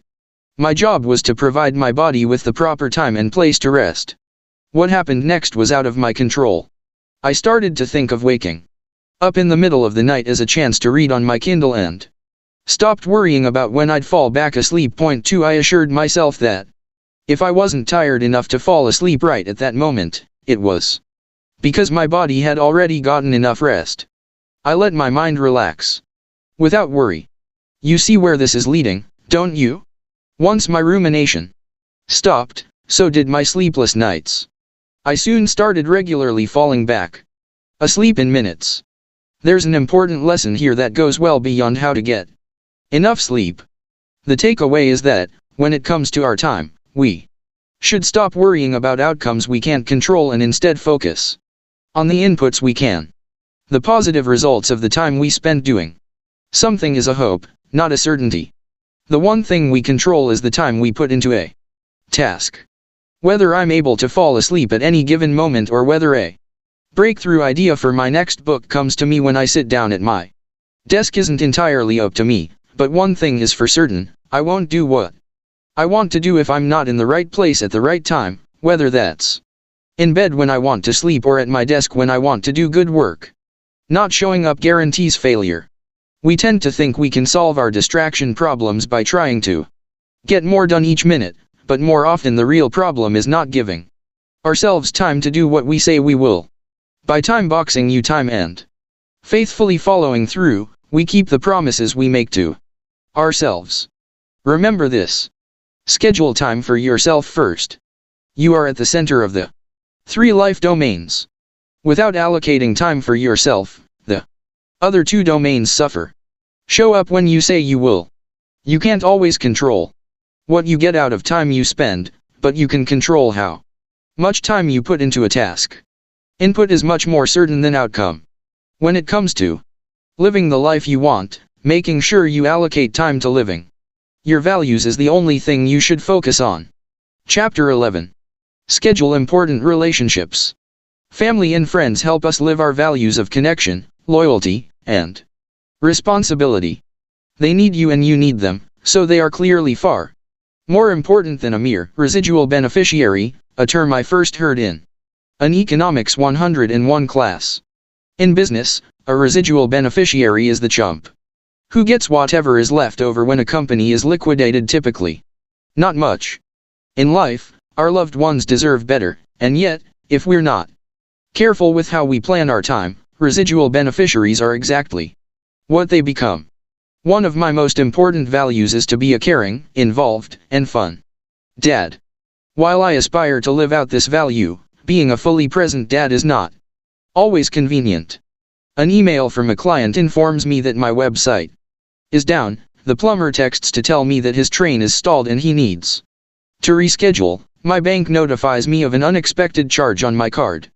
Meanwhile, my daughter sits there, waiting for me to play my next card in our game of gin rummy. To combat this problem, I've intentionally scheduled time with my daughter every week. Much like I schedule time for a business meeting or time for myself, I block out time on my schedule to be with her. To make sure we always have something fun to do, we spent one afternoon writing down over 100 things to do together in town, each one on a separate little strip of paper. Then, we rolled up all the little strips and placed them inside our fun jar. Now, every Friday afternoon, we simply pull an activity from the fun jar and do it. Sometimes we'll visit a museum, while other times we'll play in the park or visit a highly rated ice cream parlor across town. That time is reserved just for us. Truth be told, the fun jar idea doesn't always work as smoothly as I'd like. It's hard for me to muster up the energy to head to the playground when New York's temperatures fall below freezing. On those days, a cup of hot cocoa and a couple of chapters of Harry Potter sound way more inviting for us both. What's important, though, is that I've made it a priority in my weekly schedule to live up to my values. Having this time in my schedule allows me to be the dad that I envision myself to be. Similarly, my wife, Julie, and I make sure we have time scheduled for each other. Twice a month, we plan a special date. Sometimes we see a live show or indulge in an exotic meal. But mostly, we just walk and talk for hours. Regardless of what we do, we know that this time is cemented in our schedules and will not be compromised. In the absence of this scheduled time together, it's too easy to fill our days with other errands, like running to the grocery store or cleaning the house. My scheduled time with Julie allows me to live out my value of intimacy. There's no one else I can open up to the way I can with her, but this can only happen if we make the time. Equality is another value in my marriage. I always thought I behaved in a way that upheld that value. I was wrong. Before my wife and I had a clear schedule in place, we found ourselves bickering about why certain tasks weren't getting done around the house.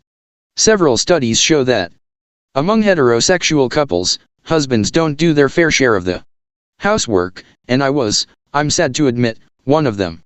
Darcy Lockman, a psychologist in New York City, wrote in the Washington Post, "Employed women partnered with employed men carry 65% of the family's child care responsibilities, a figure that has held steady since the turn of the century. But like many men Lockman interviewed in her research, I was somehow oblivious to the tasks my wife handled. As one mother told Lockman, he's on his phone or computer while I'm running around like a crazy person getting the kids' stuff, doing the laundry. He has his coffee in the morning reading his phone while I'm packing lunches, getting our daughter's clothes out, helping our son with his homework. He just sits there. He doesn't do it on purpose. He has no awareness of what's happening around him. I ask him about it and he gets defensive. It was as if Lockman had interviewed my wife. But if my wife wanted help, why didn't she just ask? I later came to realize that figuring out how I could be helpful was itself work. Julie couldn't tell me how I could help because she already had a dozen things on her mind. She wanted me to take initiative, to jump in and start helping out. But I didn't know how. I had no idea, so I'd either stand there confused or slink off to do something else. Too many evenings followed this script, ending in late dinners, hurt feelings, and sometimes tears. During one of our date days, we sat down and listed all the household tasks that each of us performed, making sure nothing was left out. Comparing Julie's seemingly endless list to mine was a wake-up call that my value of equality in our marriage needed some help. We agreed to split the household jobs and, most important, time-boxed the tasks on our schedules, leaving no doubt about when they would get done. Working our way toward a more equitable split of the housework restored integrity to my value of equality in my marriage, which also improved the odds of having a long and happy relationship. Lockman's research supports this benefit. A growing body of research in family and clinical studies demonstrates that spousal equality promotes marital success and that inequality undermines it. There's no doubt scheduling time for family and ensuring they were no longer the residual beneficiary of my time greatly improved my relationship with my wife and daughter. The people we love most should not be content getting whatever time is left over. Everyone benefits when we hold time on our schedule to live up to our values and do our share. This domain extends beyond just family. Not scheduling time for the important relationships in our lives is more harmful than most people realize. Recent studies have shown that a dearth of social interaction not only leads to loneliness but is also linked to a range of harmful physical effects. In fact, a lack of close friendships may be hazardous to your health. Perhaps the most compelling evidence that friendships affect longevity comes from the ongoing Harvard study of adult development. Since 1938, researchers have been following the physical health and social habits of 724 men. Robert Waldinger, the study's current director, said in a TEDx talk, "The clearest message that we get from this 75-year study is this: good relationships keep us happier and healthier. Period. Socially disconnected people are, according to Waldinger, less happy, their health declines earlier in midlife, their brain functioning declines sooner, and they live shorter lives than people who are not lonely." Waldinger warned, "It's not just the number of friends you have. It's the quality of your close relationships that matters." What makes for a quality friendship? William Rollins, a professor of interpersonal communications at Ohio University who studies the way people interact over the course of their lives, told The Atlantic that satisfying friendships need three things: somebody to talk to, someone to depend on, and someone to enjoy. Finding someone to talk to, depend on, and enjoy often comes naturally when we're young, but as we grow into adulthood, the model for how to maintain friendships is less clear. We graduate and go our separate ways, pursuing careers and starting new lives miles apart from our best friends. Suddenly work obligations and ambitions take priority over having beers with buddies. If children enter the picture, exhilarating nights on the town become exhausted nights on the couch. Unfortunately, the less time we invest in people, the easier it is to make do without them, until one day it is too awkward to reconnect. This is how friendships die. They starve to death. But as the research reveals, by allowing our friendships to starve, we're also malnourishing our own bodies and minds. If the food of friendship is time together, how do we make the time to ensure we're all fed? Despite our busy schedules and surfeit of children, my friends and I have developed a social routine that ensures regular get-togethers. We call it the kibbutz, which in Hebrew means gathering. For our gathering, 4 couples, my wife and me included, meet every 2 weeks to talk about one question over a picnic lunch. The question might range from a deep inquiry like, "What is one thing you are thankful your parents taught you?" to a more practical question like, "Should we push our kids to learn things they don't want, like playing the piano?" Having a topic helps in two ways. First, it gets us past the small talk of sports and weather, giving us an opportunity to open up about stuff that really matters. Second, it prevents the gender split that often happens when couples convene in groups, men in one corner, women in another. Having a question of the day gets us all talking together. The most important element of the gathering is its consistency. Rain or shine, the kibbutz appears on our calendars every other week, same time, same place. There's no back and forth emailing to hammer out logistics. To keep it even simpler, each couple brings their own food, so there's no prep or cleanup. If one couple can't make it, no big deal, the kibbutz goes ahead as planned. The gathering lasts about 2 hours, and I always leave with new ideas and insights. Most important, I feel closer to my friends.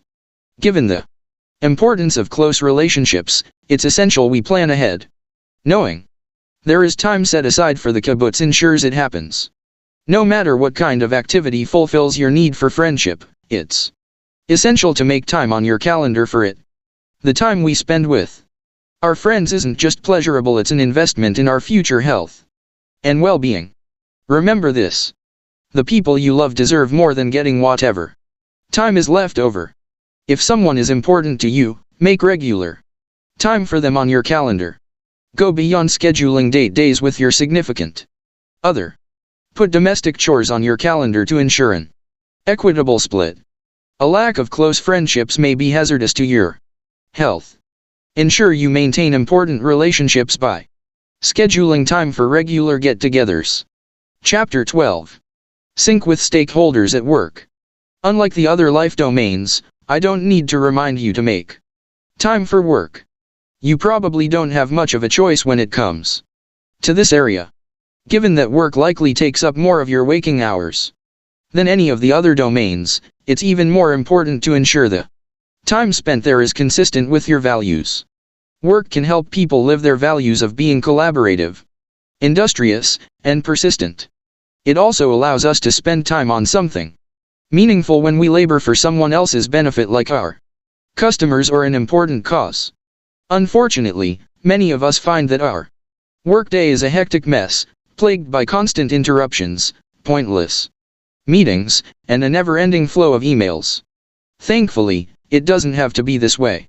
We can do more and live better by clarifying our values and expectations with each other at work. Clarification around how we spend our time at work fosters and reinforces the central quality of a positive working relationship: trust. Every company has its policies. However, when it comes to how employees manage their workloads, many managers have little idea how their colleagues spend their time. Similarly, perhaps the biggest unknown to the employee is how they should spend their time, both inside and outside of work. How responsive should employees be after hours? Are they required to attend happy hours or other events full of mandatory fun? Will managers and clients expect employees to fulfill last-minute deadlines? Should they let their spouses know to expect late-night outings when company execs drop into town? These questions are significant because they directly affect our schedules and, subsequently, the time we have for the other domains in life. A recent survey found 83% of working professionals check email after work. The same study notes that 2/3 of respondents take work-related devices, such as laptops or smartphones, with them on vacation. And about half the respondents said they've sent work-related emails during meals with family or friends. Staying late at work or feeling pressured to reply to work-related messages after hours means spending less time with our family and friends or doing something for ourselves. If these demands become more than the employee bargained for, trust and loyalty can erode, along with one's health and relationships. The trouble is, we don't typically know the answers to these questions until we are already in a role. There are also many unknowns from the employer's perspective. When tasks and projects take longer than originally planned and expectations aren't met, managers are left guessing why. Is the employee not capable?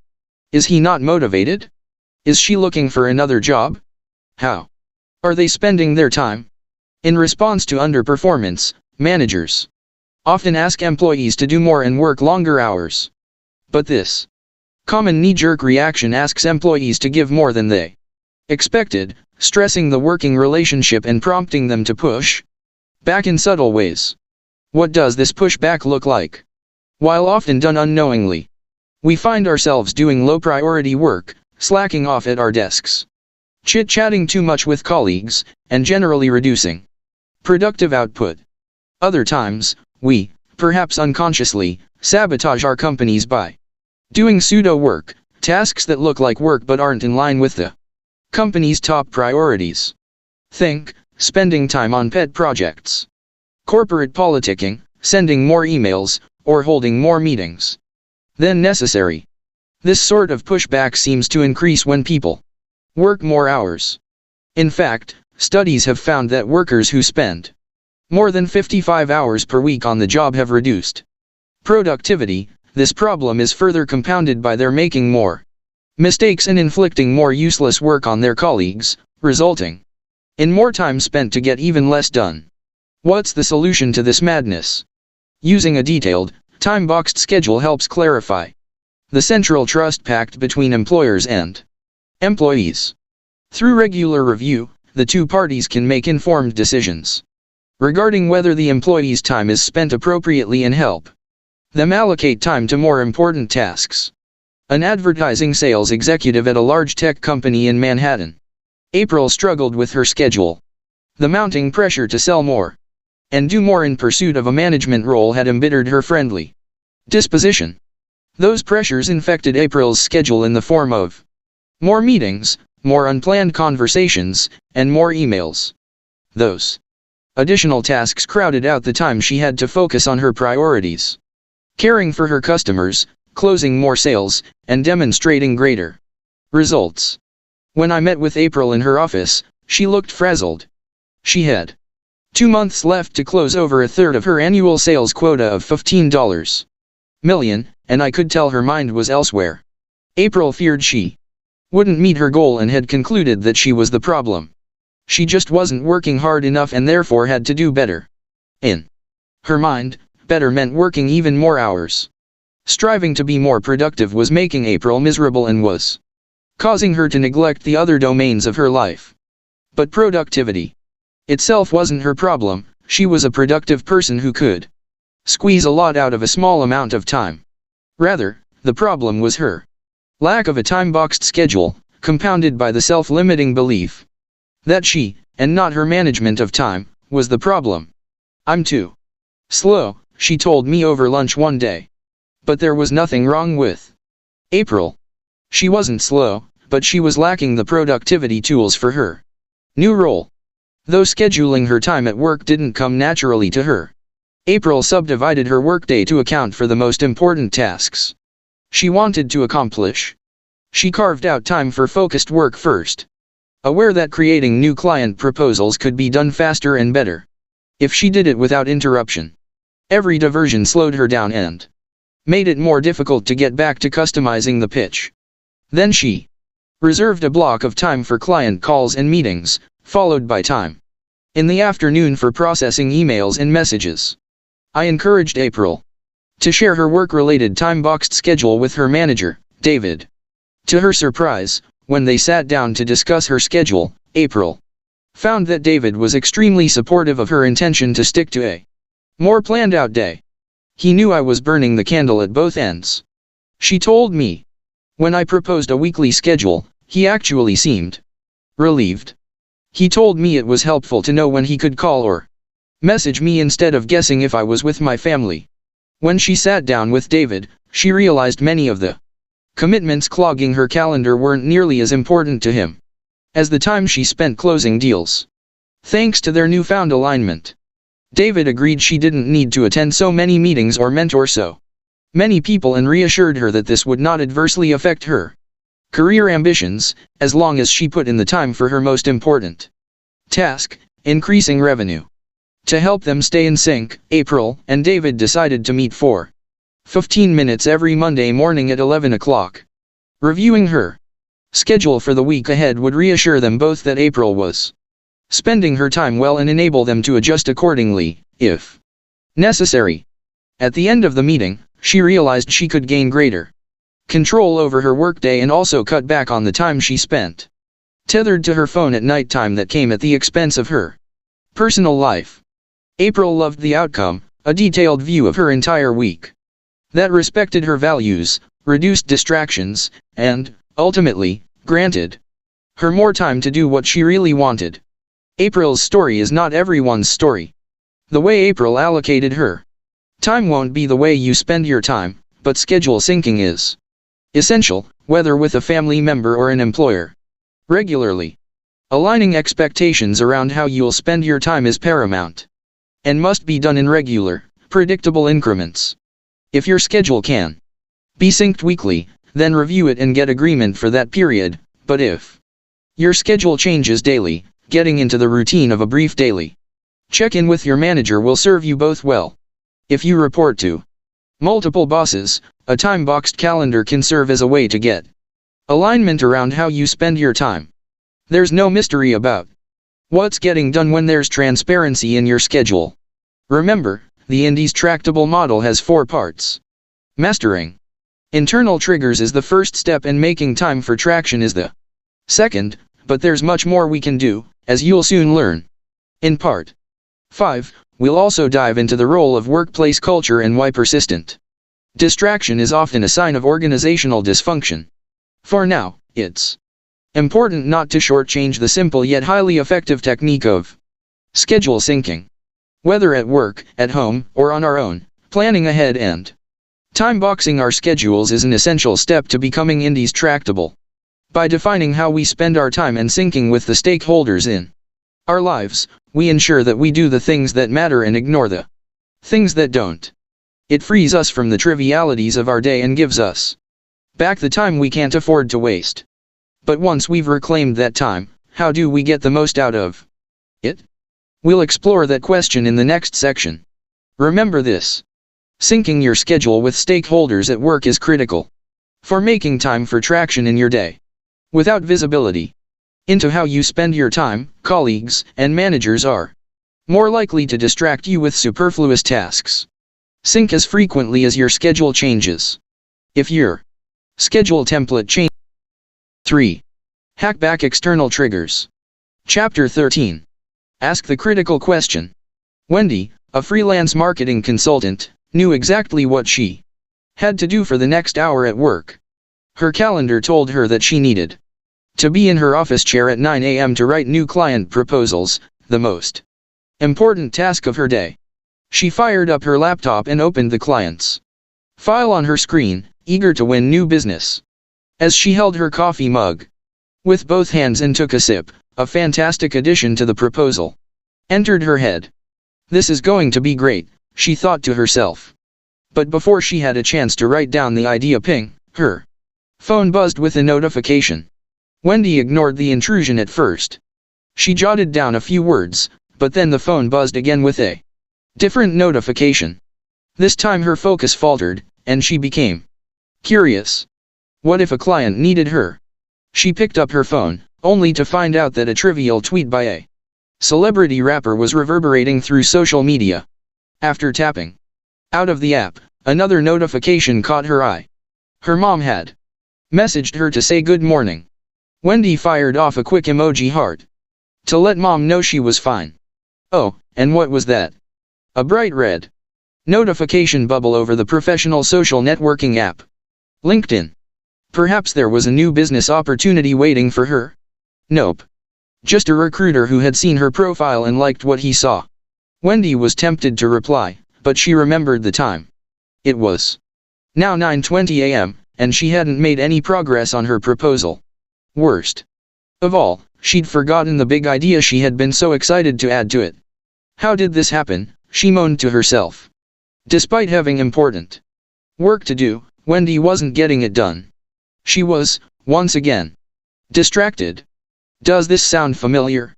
Many of us have experienced just that kind of morning. The source of the distraction during these moments, however, isn't an internal trigger. The ubiquity of external triggers, like notifications, pings, dings, alarms, and even other people, makes them hard to ignore. It's time for us to hack back. In tech speak, to hack means to gain unauthorized access to data in a system or computer. Similarly, our tech devices can gain unauthorized access to our brains by prompting us to distraction. Facebook's first president, Sean Parker, admitted as much when he described how the social network was designed to manipulate our behavior. It's a social validation feedback loop, he said. Exactly. The kind of thing that a hacker like myself would come up with, because you're exploiting a vulnerability in human psychology. To start hacking back, we first need to understand how tech companies use external triggers to such great effect. What exactly is the vulnerability in human psychology, Parker described, that makes us susceptible to the external triggers that so often lead to distraction? In 2007, B.J. Fogg, founder of Stanford University's Persuasive Technology Lab, taught a class on mass interpersonal persuasion. Several of the students in attendance would later pursue careers applying his methods at companies like Facebook and Uber. Mike Krieger, a co-founder of Instagram, created a prototype of the app in Fogg's class that he eventually sold for $1 billion. As a student at Stanford's business school at the time, I attended a retreat at Fogg's home, where he taught his methods of persuasion in more depth. Learning from him firsthand was a turning point in my understanding of human behavior. He taught me a new formula that changed the way I viewed the world. The Fogg behavior model states that for a behavior, B, to occur, three things must be present at the same time: motivation, M, ability, A, and a trigger, T. More succinctly, B equals MAT. Motivation is the energy for action, according to Edward Deci, professor of psychology at the University of Rochester.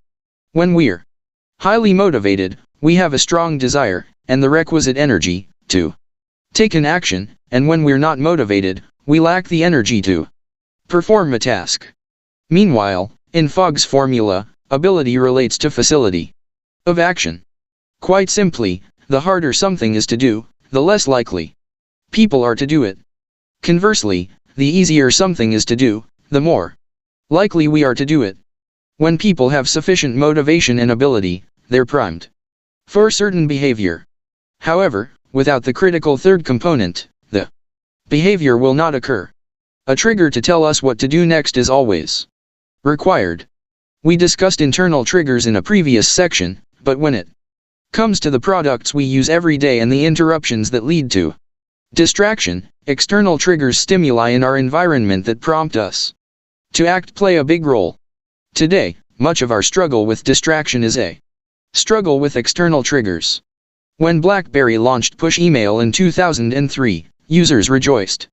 They didn't need to constantly check their inbox for fear they'd miss important messages. When email comes, BlackBerry promised, your phone will tell you, David Pierce wrote in Wired magazine. Apple and Google soon followed and made notifications part of their phone operating systems. Suddenly, there was a way for anyone to jump into your phone when they wanted your attention, Pierce continued. Push notifications proved to be a marketer's dream. They're functionally impossible to tell apart from a text or email without looking, so you have to look before you can dismiss. Checking those notifications comes at a high price. External triggers can rip us away from our planned tasks. Researchers have found that when people are interrupted during a task, they tend to subsequently make up for lost time by working faster, but the cost is higher levels of stress and frustration. The more we respond to external triggers, the more we train our brain in a never-ending stimulus response loop. We condition ourselves to respond instantly. Soon, it feels impossible to do what we've planned, because we're constantly reacting to external triggers instead of attending to what's in front of us. Perhaps the answer is to simply ignore the external triggers. Maybe if we don't act on the notifications, phone calls, and interruptions, we can go about our business and quickly silence the interruptions when they happen. Not so fast. A study published in the Journal of Experimental Psychology, Human Perception and Performance found that receiving a cell phone notification but not replying to it was just as distracting as responding to a message or call. Similarly, the authors of a study conducted at the University of Texas at Austin proposed that the mere presence of one's smartphone may impose a brain drain as limited capacity attentional resources are recruited to inhibit automatic attention to one's phone, and are thus unavailable for engaging with the task at hand. By having your phone in your field of view, your brain must work hard to ignore it, but if your phone isn't easily accessible or visually present, your brain is able to focus on the task at hand. Thankfully, not all external triggers are harmful to our attention. In many ways, we can leverage them to our advantage. For example, short text messages providing words of encouragement are effective at helping smokers quit. A meta-study of interventions from 10 countries found that the evidence provides unequivocal support for the efficacy of text messaging interventions to reduce smoking behavior. The trouble is, despite the potential benefits external triggers can provide, receiving too many can wreak havoc on our productivity and happiness. How, then, can we separate the good external triggers from the bad? The secret lies in the answer to a critical question. Is this trigger serving me, or am I serving it? Remember that, as the Fogg behavior model describes, any behavior requires 3 things: motivation, ability, and a trigger. The good news is that removing unhelpful external triggers is a simple step toward controlling unwanted distractions. When I challenged Wendy, the marketing consultant struggling to stay focused, to ask herself the critical question, it empowered her to start putting unhelpful external triggers in their place. She could begin to decide for herself which triggers led to traction instead of allowing her attention to be controlled by other people. Viewed through the lens of this critical question, triggers can now be identified for what they rightly are: tools. If we use them properly, they can help us stay on track. If the trigger helps us do the thing we planned to do in our schedule, it's helping us gain traction. If it leads to distraction, then it isn't serving us. In the next chapters, we will look at some very practical ways to manipulate our technology and our physical environment to eliminate unhelpful external triggers. We're going to hack back our devices in ways their makers never intended, but that's exactly the point. Our technology should serve us, not the other way around. Remember this. External triggers often lead to distraction. Cues in our environment like the pings, dings, and rings from devices, as well as interruptions from other people, frequently take us off track. External triggers aren't always harmful.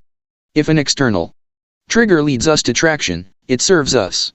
We must ask ourselves, is this trigger serving me, or am I serving it? Then we can hack back the external triggers that don't serve us. Chapter 14. Hack back work interruptions. Hospitals are supposed to help heal the sick. How, then, do we explain the 400,000 Americans harmed in hospitals every year when patients are given the wrong medication? In addition to the devastating human toll, these preventable errors cost an estimated $3.5 billion in extra medical expenses. According to surgeon Martin Mockery and research fellow Michael Daniel of Johns Hopkins University, if medical error was a disease, it would rank as the 3rd leading cause of death in the U.S. Becky Richards was part of a special team tasked with developing ways to save lives by fixing the medication error problem at the Kaiser Permanente South San Francisco Medical Center. As a registered nurse, Richards knew many of the mistakes occurred when highly trained, well-intentioned people made very human errors that were often a result of a work environment filled with distracting external triggers. In fact, studies found nurses experienced 5 to 10 interruptions each time they dispensed medication. One of Richards's solutions did not go over particularly well with her nursing colleagues, at least at first. She proposed nurses wear brightly colored vests to let others know they were dispensing medication and should not be interrupted. They felt it was demeaning, Richards said in an article on the nursing website rn.com. After initial resistance, she found one group of nurses in an oncology unit whose error rate was particularly high and who were desperate for a solution. However, despite these nurses' initial willingness, the test was met with more objections than Richards anticipated. For one, the orange vests looked cheesy, and some complained they were uncomfortably hot. They also attracted interruptions from doctors who wanted to know what the vests were about. We were really thinking about abandoning the whole idea, because the nurses did not like it, Richards said. It wasn't until the hospital administration provided Richards with the results of her experiment 4 months later that the impact of the trial became clear. The unit recruited for Richards's experiment saw a 47% reduction in errors, all thanks to nothing more than wearing the vests and learning about the importance of an interruption-free environment. At that point we knew we could not turn our backs on our patients, added Richards.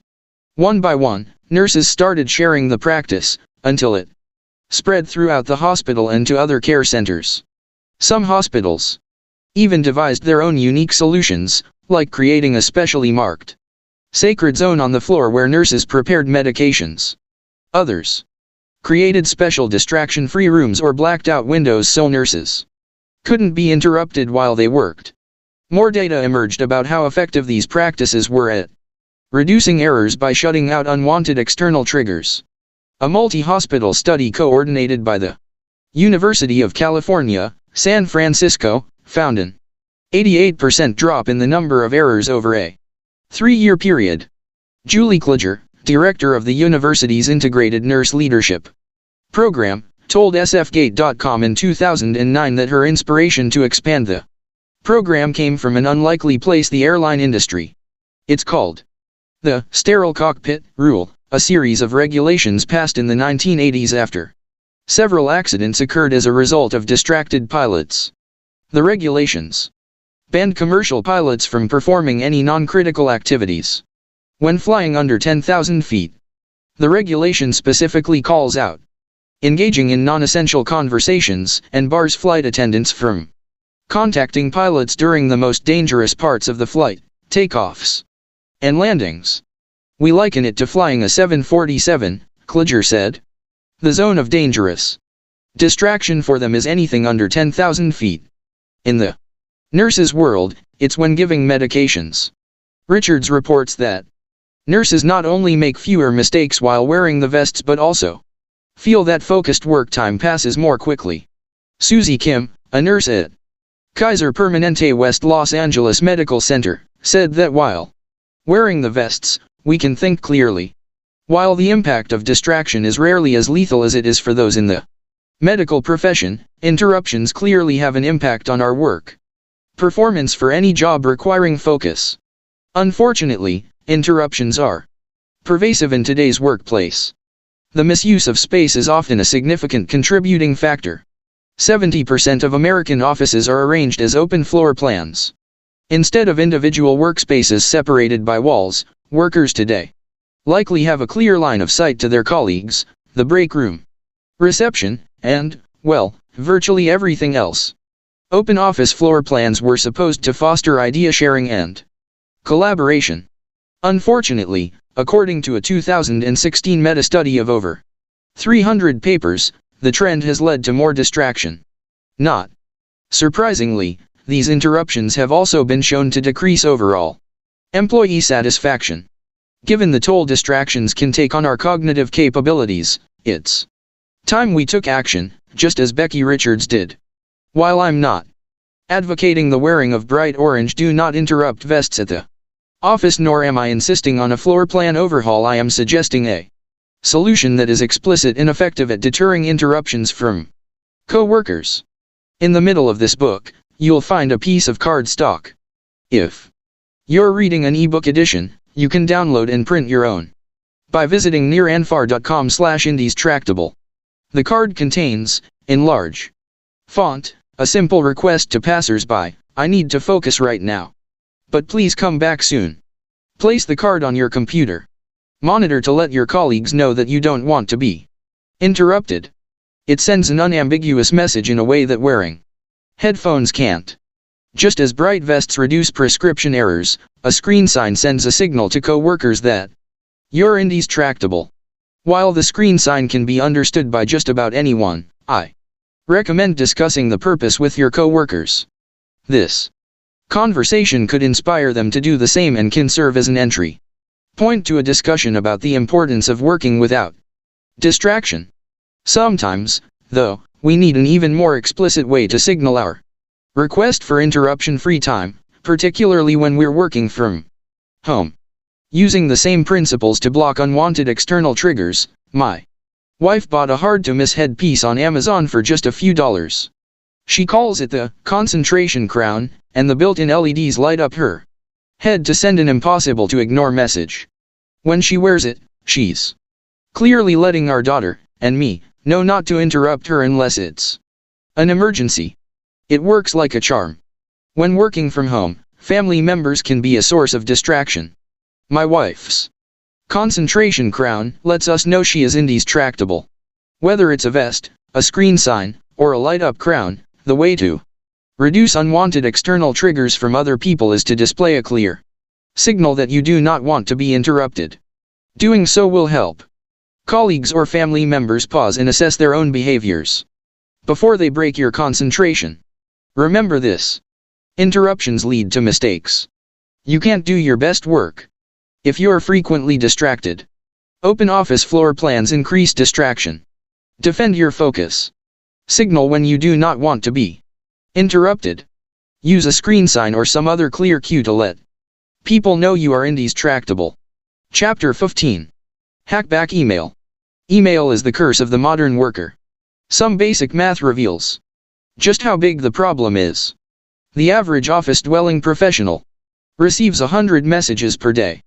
At just 2 minutes per email, that adds up to 3 hours and 20 minutes per day. If an average workday is 9 to 5 minus an hour for lunch, then email eats up nearly half the day. Realistically, though, that's a very conservative estimate, since those 3 hours and 20 minutes don't include the wasted time needed to get back on task between checking emails. In fact, a study published in the International Journal of Information Management found office workers took an average of 64 seconds after checking email to reorient themselves and get back to work. Given the hundreds of times per day we check our devices, those minutes can add up. Lest you think email time is well spent, researchers writing in the Harvard Business Review have concluded that an astonishing number of workplace emails are an utter waste. When it comes to the hours managers spend on email, they estimate that 25% of that time is consumed reading emails that should not have been sent to that particular manager, and 25% is spent responding to emails that the manager should never have answered. In other words, about half the time we spend on email is as productive as counting cracks in the ceiling. Why is email such a persistent problem? The answer can be found in understanding our psychology. Email is perhaps the mother of all habit-forming products. For one thing, it provides a variable reward. As the psychologist B.F. Skinner famously discovered, pigeons peck at levers more often when given a reward on a variable schedule of reinforcement. Similarly, email's uncertainty keeps us checking and pecking. It provides good news and bad, exciting information as well as frivolity, messages from our closest loved ones and from anonymous strangers. All that uncertainty provides a powerful draw to see what we might find when we next check our inboxes. As a result, we keep clicking or pulling to refresh in a never-ending effort to quell the discomfort of anticipation. Second, we have a strong tendency for reciprocity, responding in kind to the actions of another. When someone says hello or extends their hand to shake our own, we feel the urge to reciprocate. Not doing so breaks a strong social norm and feels cold. Though the grace of reciprocity works well in person, it can lead to a host of problems online. Finally, and perhaps most materially, email is a tool we have little choice but to use. For most of us, our jobs depend on it, and it is so woven into our daily work and personal lives that giving it up would be a threat to our livelihoods. However, like many things in life that take more time and attention than we'd like, we can get email under control. There are techniques we can deploy as part of our working routines to defuse the unhealthy magnetism of email. Let's focus on a few techniques that deliver the best results with the least effort. The amount of time we spend on email can be boiled down to an equation. The total time spent on email per day, T, is a function of the number of messages received, N, multiplied by the average time, T, spent on each message, so T equals N times T. I like to remember T and T to remind me how email can blow up a well-planned day. To reduce the total amount of time we spend on email per day, we need to address both the N and T variables. Let's first explore ways to reduce N, the total number of messages received. Given our tendency for reciprocity, when we send a message it is likely the receiver will reply right back, perpetuating the endless cycle. To receive fewer emails, we must send fewer emails. It seems obvious, but most of us don't act in accordance with this basic fact. So strong is our need to reciprocate that we reply to messages moments after they're received. Nights, weekends, holidays, it doesn't seem to matter. Most emails we send and receive are not urgent. Yet our brains' weakness for variable rewards makes us treat every message, regardless of form, as if it's time sensitive. That tendency conditions us to check constantly, return replies, and bark out whatever requests come to mind instantaneously. These are all mistakes. Open up office hours. In my case, I receive dozens of emails every day asking to discuss something related to my books or articles. I love talking with my readers. But if I responded to each email, I wouldn't have time for anything else. Instead, to reduce the number of emails I send and receive, I schedule office hours. Readers can book a 15-minute time slot with me on my website at niraandfar.com/schedule-time-with-me. Next time you receive a non-urgent question over email, try replying with something like, "I've held some time on Tuesday and Thursday from 4 to 5 p.m. If this is still a concern, then please stop by and let's discuss this further. You can even set up an online scheduling tool like mine to let people book a slot. You'd be amazed how many things become irrelevant when you give them a little time to breathe. By asking the other party to wait, you've given them the chance to come up with an answer for themselves or, as is often the case, time for the problem to just disappear under the weight of some other priority. But what if the sender still needs to discuss the question and can't figure out the problem for themselves? All the better. Difficult questions are better handled in person than over email, where there is more risk of misunderstandings. The bottom line is that asking people to discuss complex matters during regular office hours will lead to better communication and fewer emails. Slow down and delay delivery. Following the maxim that the key to receiving fewer emails is sending fewer emails, it's worth considering how we can slow down the email ping-pong game by sending emails well after you write them. After all, who made the rule that every email needs to be sent as soon as you're done writing it? Thankfully, technology can help. Instead of banging out a reply and hitting send right away, email programs like Microsoft Office and tools like Mixmax for Gmail allow us to delay a message's delivery. Whenever I reply to an email, I ask myself, when's the latest this person needs to see this reply?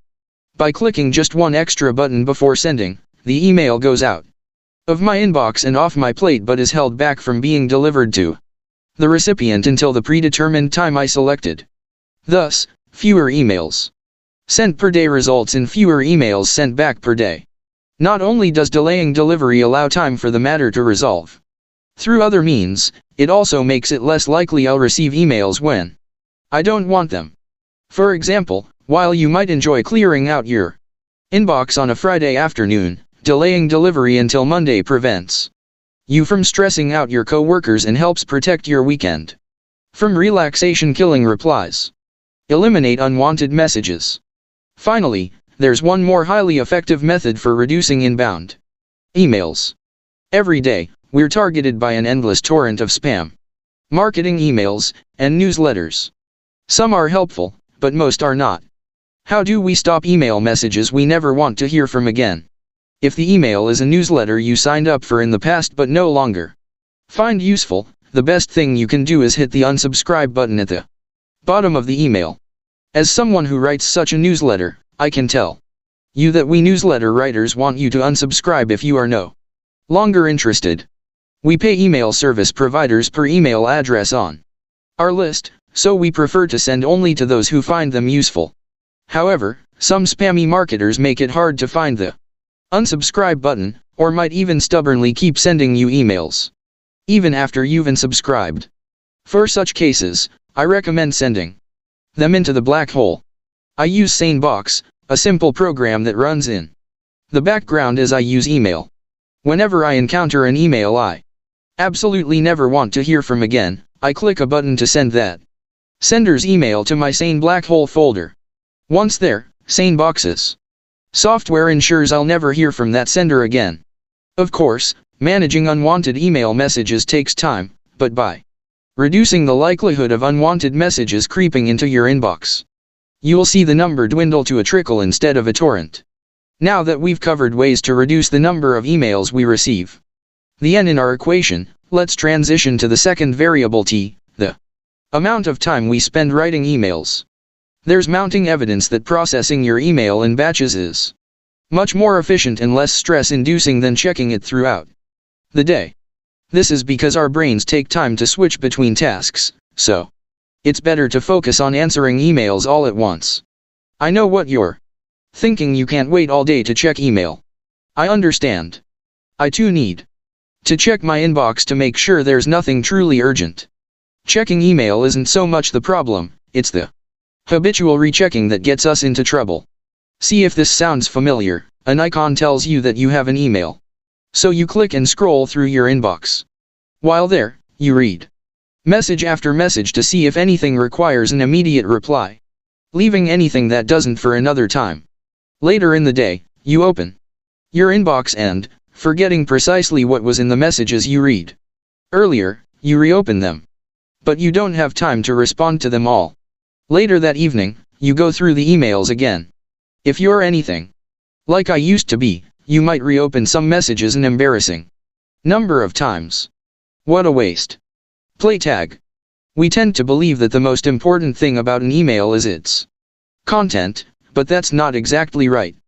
The most important aspect of an email, from a time management perspective, is how urgently it needs a reply.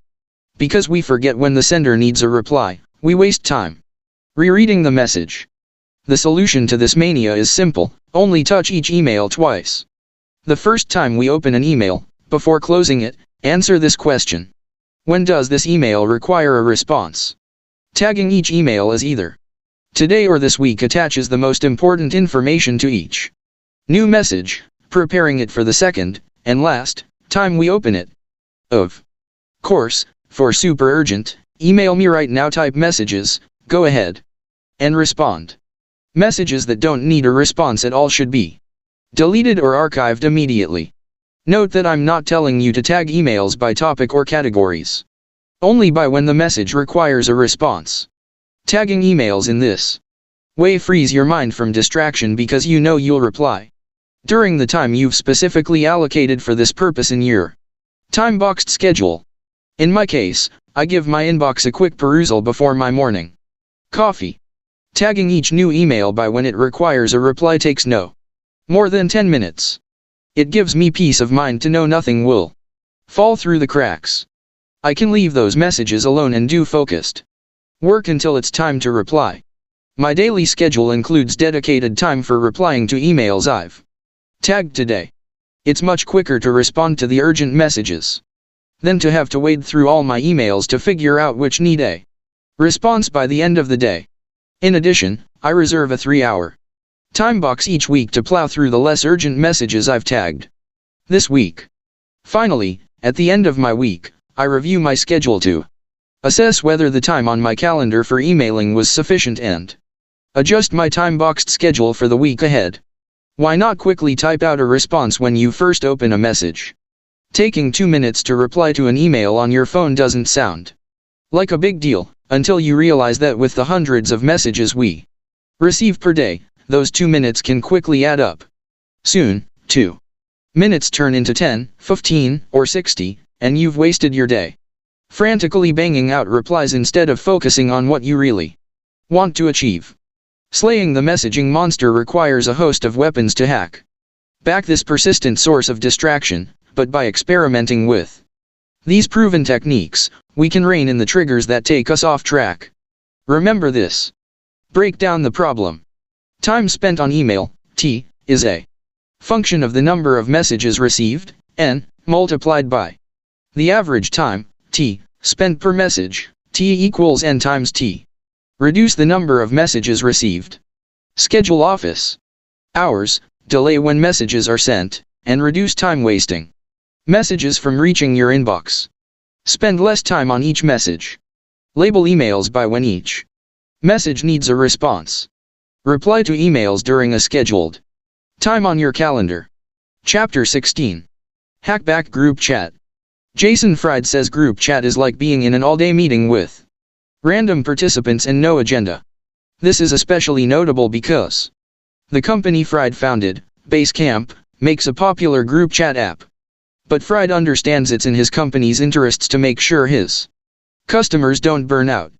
He offers several pieces of advice for teams using a group chat app, whether they use Basecamp, Slack, WhatsApp, or other services.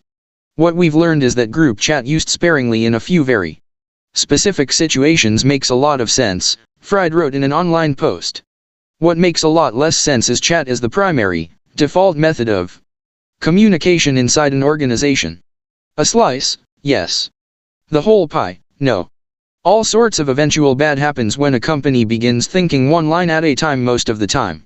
Fried believes the tools we use can also change the way we feel at work, and consequently advises using group chat sparingly. Frazzled, exhausted, and anxious? Or calm, cool, and collected? These aren't just states of mind, they are conditions caused by the kinds of tools we use and the kinds of behaviors those tools encourage. Even though the real-time nature of group chat is exactly what makes it unique, Fried believes right now should be the exception, not the rule. Here are 4 basic rules for effectively managing group chat. Rule 1, use it like a sauna. We should use group chat in the same way we use other synchronous communication channels.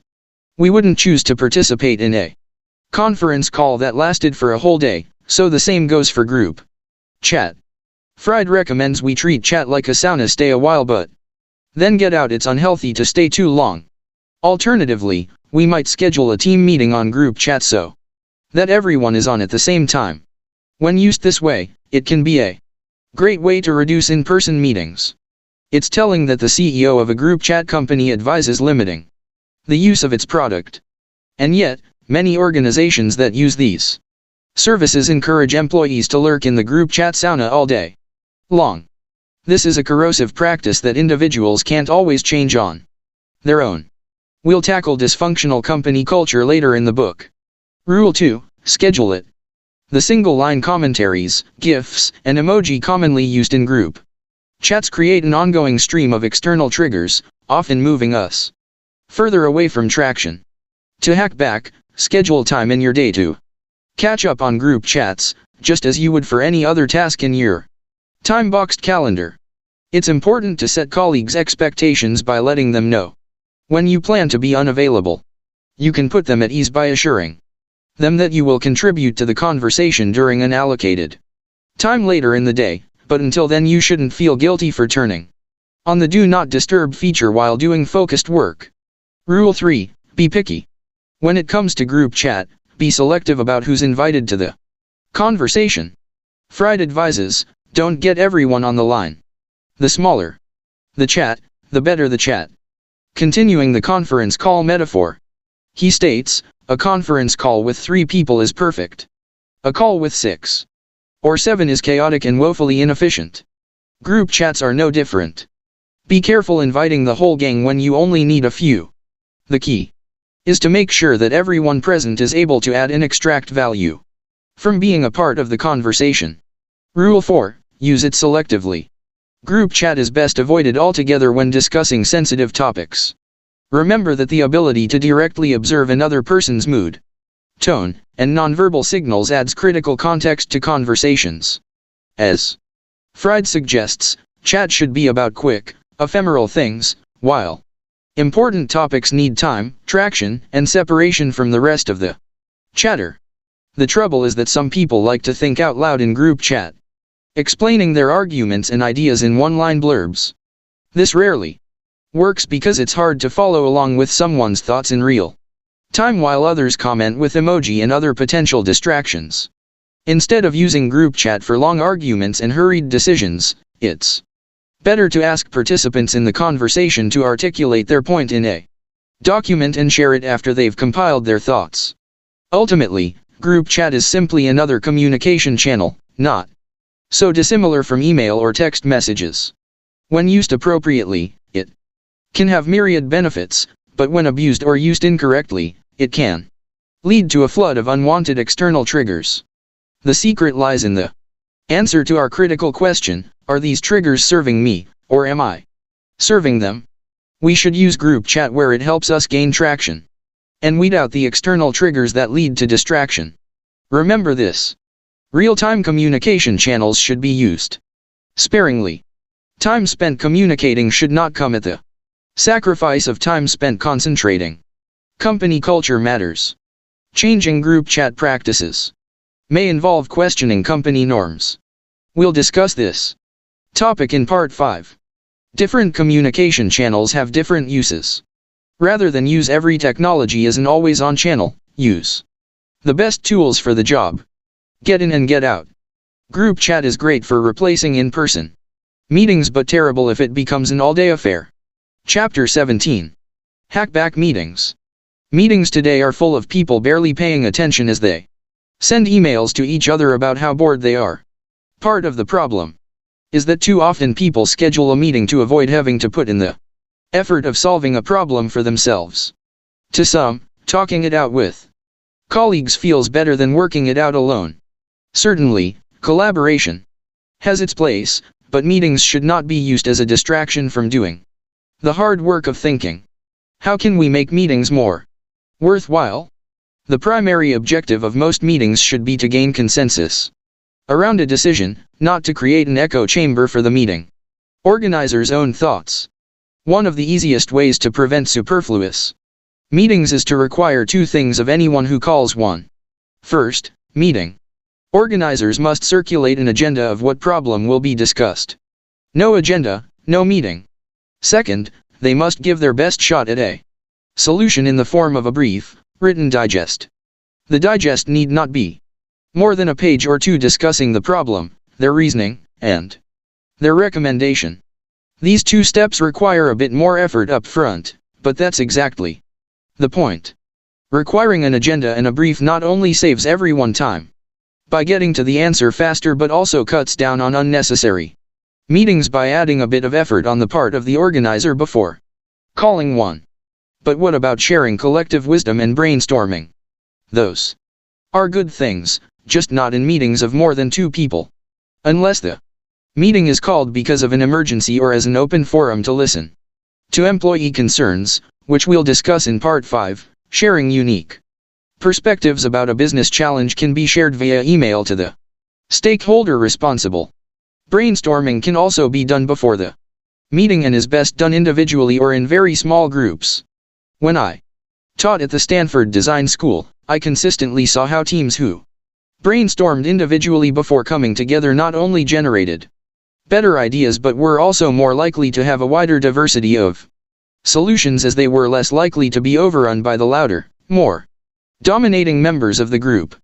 Next, if the meeting is going to happen, we need to follow the same rules of synchronous communication discussed in the last chapter on group chat. Whether online or offline, the same rules of being selective about who attends and making sure to get in and out quickly apply. Once we're in the meeting, there's a new problem: people on their devices instead of being fully present. Attendees check email or fiddle around on their phones during meetings despite the many studies showing that our brains are awful at absorbing information when we're not paying close attention. Watching others use their devices in meetings escalates an arms race of perceived productivity and paranoia. The impression that someone else is working while we're not increases our stress levels. Thinking about our own flooded inboxes deteriorates the meeting's effectiveness, and our lack of participation only serves to Make the meeting less productive, less meaningful, and less interesting. To stay indestructible in meetings, we must rid them of nearly all screens. I've conducted countless workshops and have observed a stark difference between meetings in which tech use was permitted versus those that were device-free, and meetings without screens generated far more engaged discussion and better outcomes. In order to ensure that meeting time isn't wasted, we need to introduce new customs and rules. If we are going to spend our time in a meeting, we must make sure that we are present, both in body and mind. First, every conference room should have a charging station for devices, but make sure it is just out of everyone's reach. When attendees congregate before the meeting, they should be encouraged to silence their phone and plug in their devices so the meeting can proceed free of distractions. While there are specific exceptions to these customs based on the business, the only things attendees really need in a meeting are paper, a pen, and perhaps some sticky notes. If slides need to be presented on screen, designate one member of the team to present from their computer or have a dedicated laptop that stays in the meeting room. Rather than sparking the desires of others to use their devices, anyone attempting to use a phone or laptop during the meeting should receive disapproving stares from you and your colleagues. Despite the potential for increased engagement in tech-free meetings, some of us may be squeamish about the idea and may protest that we need our devices for taking notes or accessing files. But if we're honest with ourselves, we know that these excuses are not always legitimate. Why do we really use our devices in meetings? Our technology gives us a way of being physically present but mentally absent. The uncomfortable truth is that we like to have our phones, tablets, and laptops in meetings. Not for the sake of productivity but for psychological escape. Meetings can be unbearably tense, socially awkward, and exceedingly boring. Devices provide a way to manage our uncomfortable internal triggers, reducing unnecessary meetings by increasing the effort of calling 1. Following good rules of synchronous communication, and ensuring people are engaged in the meeting instead of on their devices will make them much less awful. Though the modern workplace is full of potential distractions, it is up to us to manage them by continually trying new ways to stay focused. Pick a few tactics you've learned from this section to try, and ask a couple of colleagues if they're willing to give them a shot as well. Hacking back external triggers, whether in the office or on our devices, is an effective remedy for distraction that can help us work and live better. Remember this. Make it harder to call a meeting. To call a meeting, the organizer must circulate an agenda and briefing document. Meetings are for consensus building, with few exceptions. Creative problem solving should occur before the meeting, individually or in very small groups. Be fully present. People use devices during meetings to escape monotony and boredom, which subsequently makes meetings even worse. Have one laptop per meeting. Devices in everyone's hands makes it more difficult to achieve the purpose of the meeting. With the exception of one laptop in the room for presenting information and taking notes, leave devices outside. Chapter 18. Hack back your smartphone. It's clear that many people, myself included, are dependent on their smartphones. Whether it's to keep in contact with family, navigate around town, or listen to audiobooks, this miracle device in our pockets has become indispensable. That same utility, however, also makes the smartphone a major source of potential distraction. The good news is, being dependent is not the same thing as being addicted. We can get the best out of our devices without letting them get the best of us. By hacking back our phones, we can short-circuit the external triggers that spark harmful behaviors. Here are my 4 steps to hacking back your smartphone and saving yourself countless hours of mindless phone time. The best part is that implementing this plan takes less than an hour from start to finish, leaving no excuse for calling your phone distracting ever again. Step 1. Remove. The first step to managing distraction on our phones is to remove the apps we no longer need. To do so, I had to ask myself the critical question of which external triggers on my phone were serving me and which were not. Based on my answers, I uninstalled apps that didn't align with my values. I kept apps for learning and staying healthy and Removed news apps with blaring alerts and stress-inducing headlines. I also deleted all games from my phone. I'm not saying you need to do the same, of course. Many games today, particularly those made by indie studios, are works of masterful craftsmanship and are no less entertaining or morally virtuous than quality books or films. But I decided that, for me, games didn't align with how I wanted to spend my time on my phone. As a technophile, I love trying out the latest apps. However, after a few years, I'd collected screen after screen of untouched apps that were now clogging up my phone. If you're anything like I was, you likely have a number of apps you never use. These apps take up storage space in our phone's memory and bandwidth when they update themselves. But worst of all, these zombie apps fill our devices with visual clutter. Step 2. Replace. Purging my unused apps was easy because saying goodbye to apps I never used didn't evoke an emotional response. However, the next step involved removing apps I loved. The problem was, I often found myself checking YouTube, Facebook, or Twitter on my phone when I'd planned to spend time with my daughter.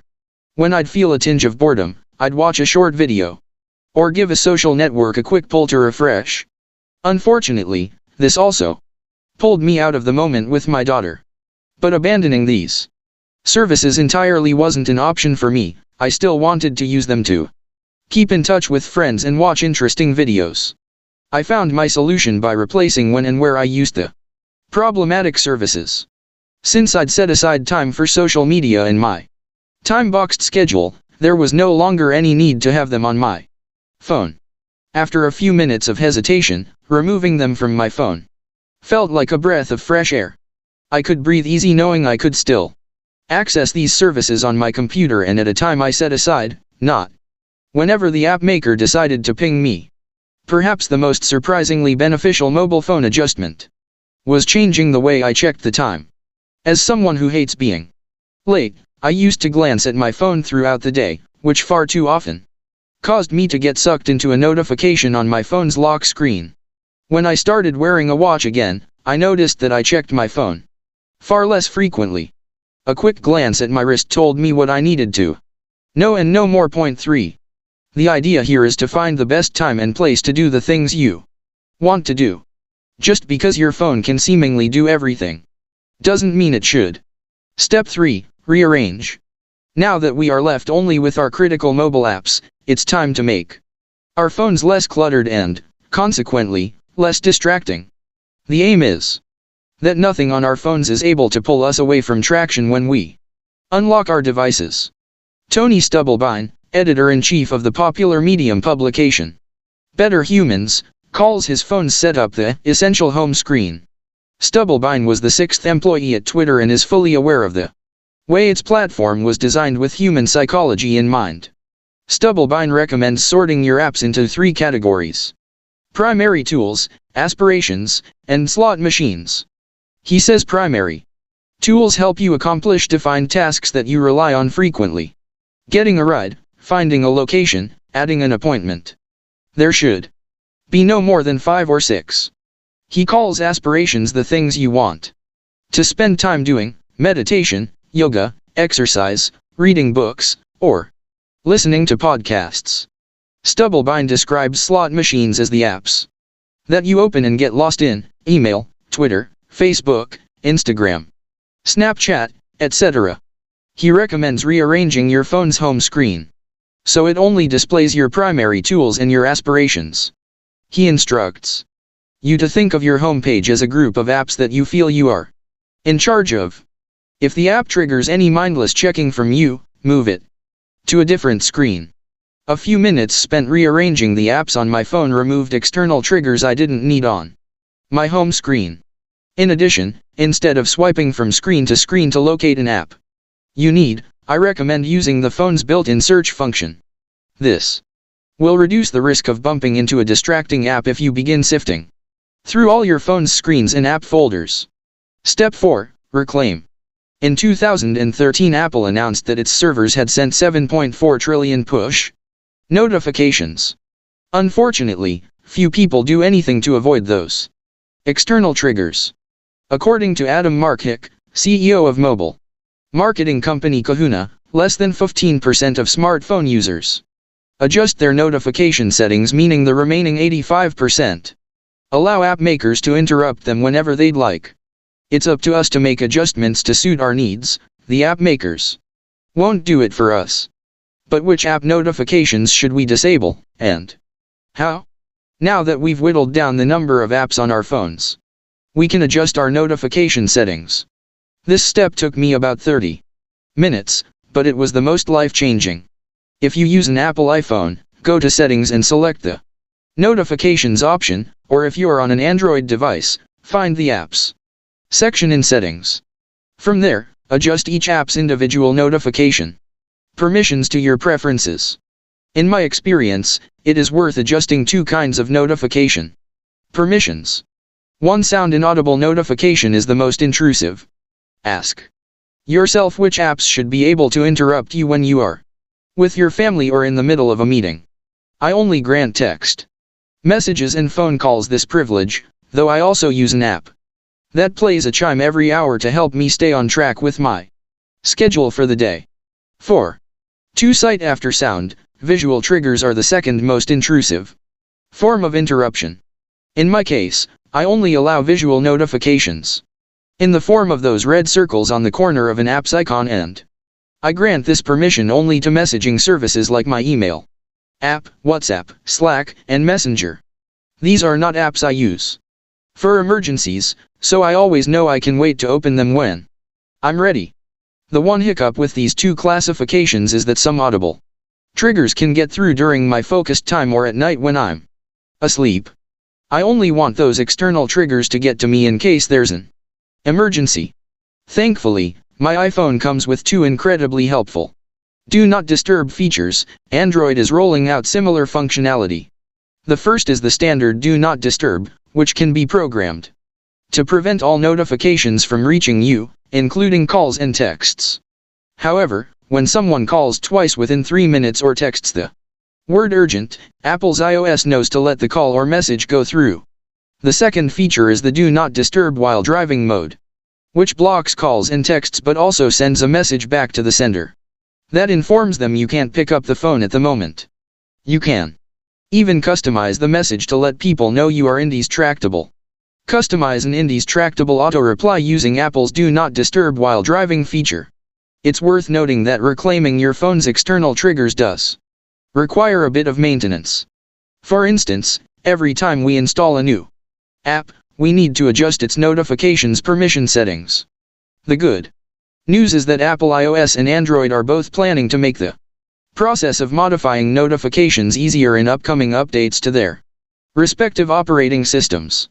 There are many things you can do to remove the unwanted external triggers on your phones. As powerful as the app makers' tricks may be, they are no match for removing, replacing, rearranging, and reclaiming the apps that don't serve you. By taking a fraction of the time you would otherwise spend getting distracted by your phone, you can customize it to eliminate unhelpful external triggers. A distraction-free mobile experience is well within your grasp. There's no reason you can't hack back. Remember this.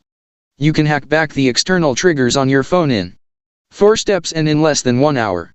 Remove, uninstall the apps you no longer need. Replace, shift where and when you use potentially distracting apps, like social media and YouTube, to your desktop instead of on your phone.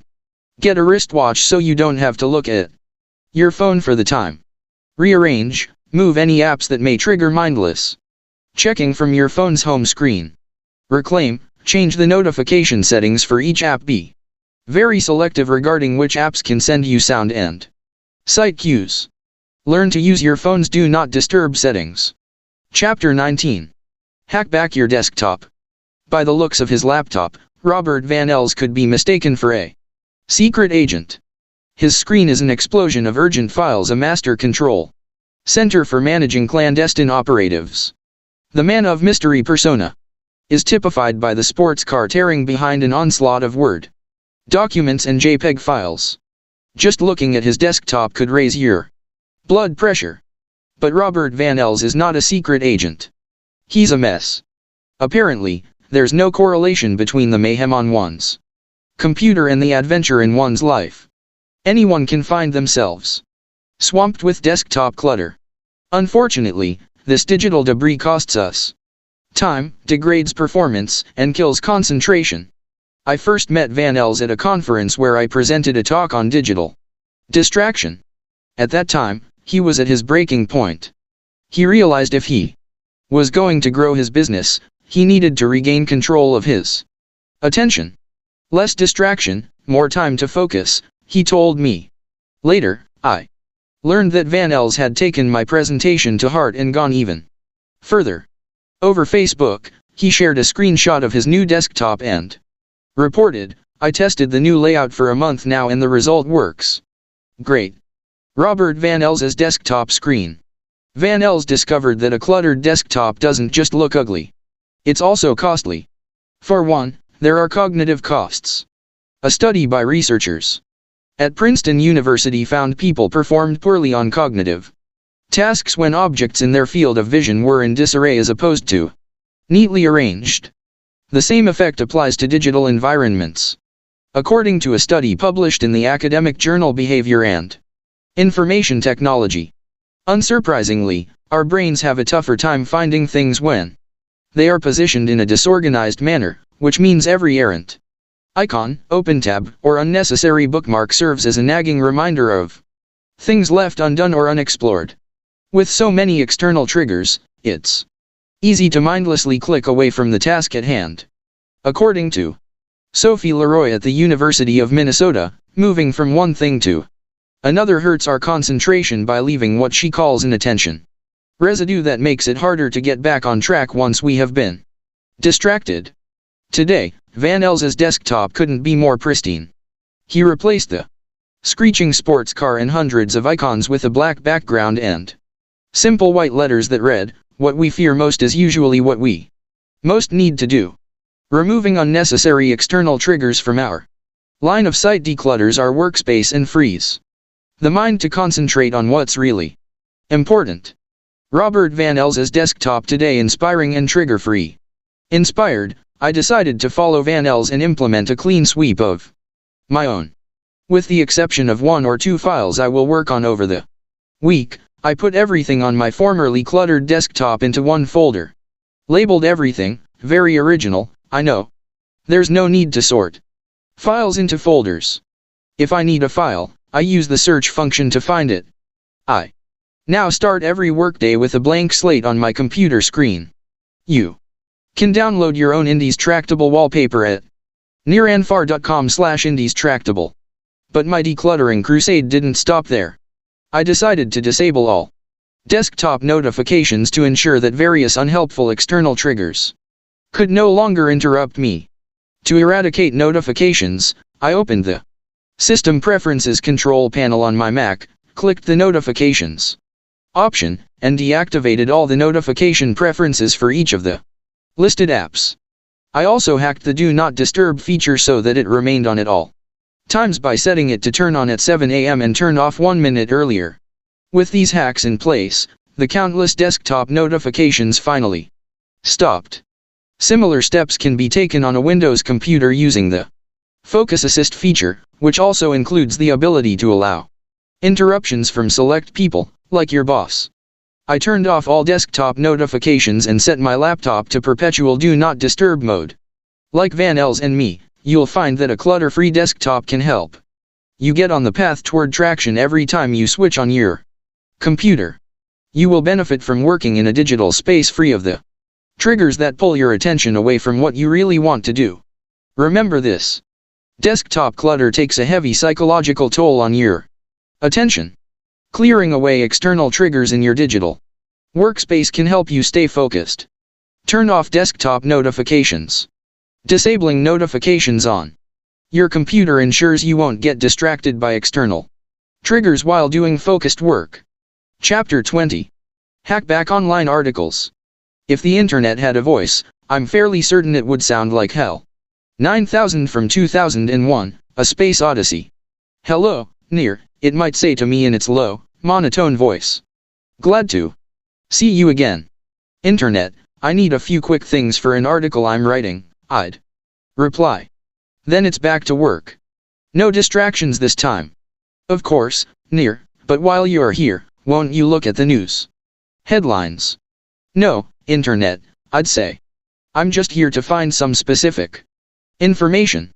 I can't be distracted. Of course, near, the internet would reply. But this article titled The Top 10 Productivity Tricks You Just Have to Know could be helpful. Give it a click, won't you? Interesting, I'd say hesitantly. Just a quick read and then it's back to work. 3 hours later, I'd realize how long I'd wasted clicking from article to article and would curse the internet for sucking me into its content vortex yet again. Not only was I wasting time reading too many articles, I'd often end up with dozens, if not hundreds, of open tabs strewn across my browser. These external triggers not only made me more likely to be distracted in the future but also led to dreaded crashes, whereby all my tabs, and whatever else I'd been working on, would be wiped out. Thankfully, a simple rule fixed all my tab troubles and has helped me steer clear of mindless web browsing. I never read articles in my web browser. As you can imagine, as a writer, I use the web for research every day. However, whenever I discover a new article, I no longer read it in my web browser right away. Instead, I've time-shifted when and how I read online, thereby removing the temptation to read for longer than I intend. Here's how. I started by installing an app called Pocket on my phone, along with its browser extension on my laptop. In order to abide by my never read articles in my browser rule, I simply click the Pocket button in my browser every time I see an article I'd like to read. Pocket then pulls the text from the web page and saves it, without ads and any other superfluous content, to the app on my phone. I replaced my old habit of either reading online content immediately or letting it clog up my web browser with the new habit of saving the articles for consumption at a later time. With this new behavior, my temptation to digest the content wasn't thwarted. I was just as satisfied knowing that the content was safe and sound, waiting for me until later. But when would I get to the hundreds of articles I'd saved? Was I merely shifting the problem from my browser to my phone? Here's where the benefits of combining time boxing with hacking back external triggers can yield big dividends. Everyone knows that multitasking destroys productivity, right? Haven't we all seen studies and read articles telling us that it's impossible to do two things at the same time? In some ways, that's true. The evidence is pretty clear that humans are awful at performing two complex tasks at once. Generally speaking, we commit more errors when juggling many tasks at the same time, and we also take longer, sometimes double the time to complete the tasks. Scientists believe this wasted time and decreased proficiency occurs because the brain has to work hard to refocus attention. However, when used correctly, multitasking can let us get more out of our schedules with little extra effort. I call it multi-channel multitasking, and it's a terrific trick for getting more out of your day. To multitask the right way, we need to understand our brain's limitations that prevent us from doing more than one thing at the same time. First, the brain has a limit on its processing horsepower. The more concentration a task requires, the less room it has for anything else.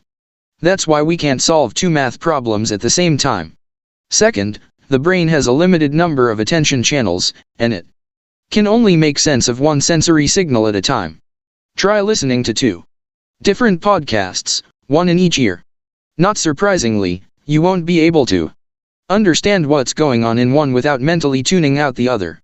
However, although we can only receive information from one visual or auditory source at a time, we are perfectly capable of processing multi-channel inputs. Scientists call this cross-modal attention, and it allows our brains to place certain mental processes on autopilot while we think about other things. As long as we're not required to concentrate too much on any one channel, we're able to do more than one thing at a time. Studies have found that people can do some things better when they engage multiple sensory inputs. For example, some types of learning are enhanced when people also engage their auditory, visual, and tactile senses at the same time. A recent study found walking, even if done Slowly in on a treadmill, improved performance on a creativity test. When compared to sitting down, some forms of multi-channel multitasking pair particularly well together. Cooking and eating a healthy meal with friends allows you to do something good for your body while also investing in your relationships.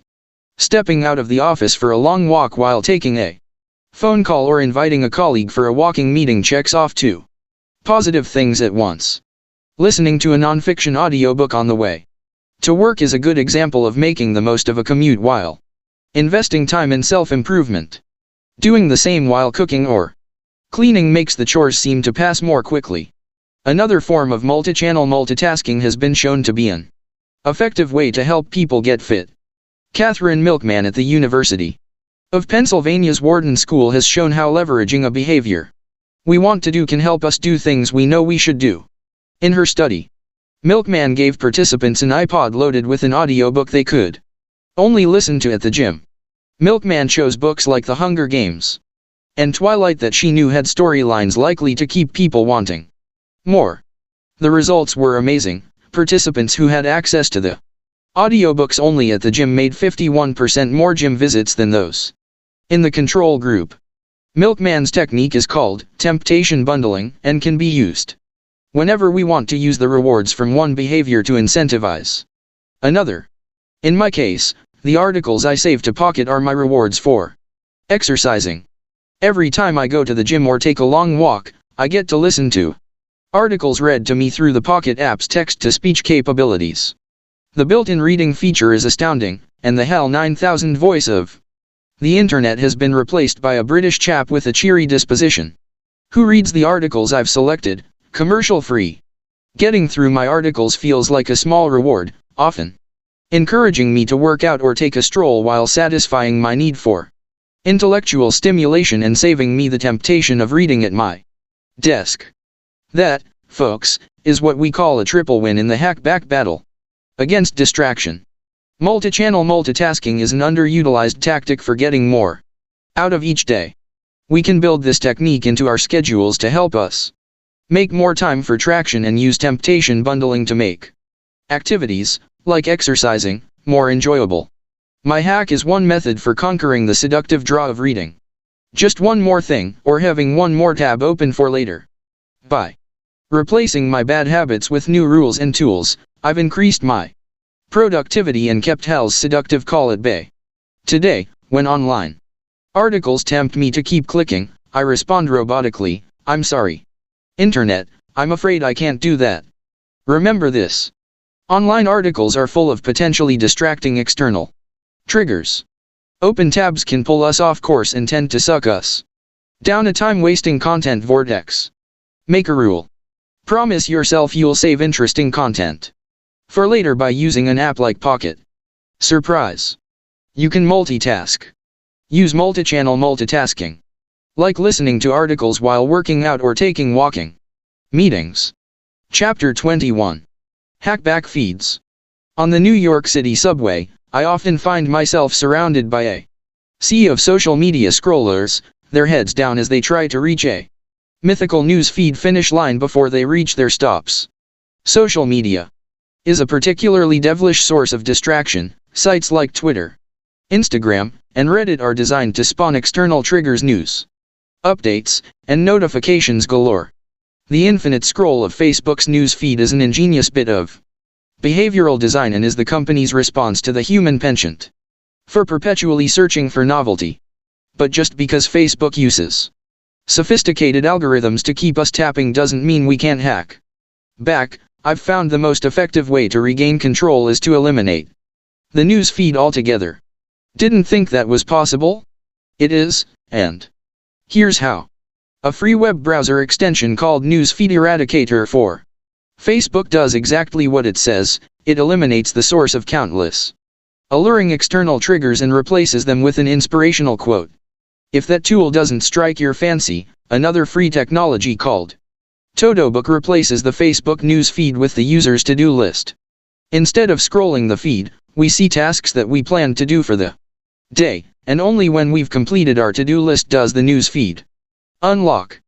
Ian McChrystal, Todobook's founder, told Mashable, "I love Newsfeed, I just want a more healthy relationship with it.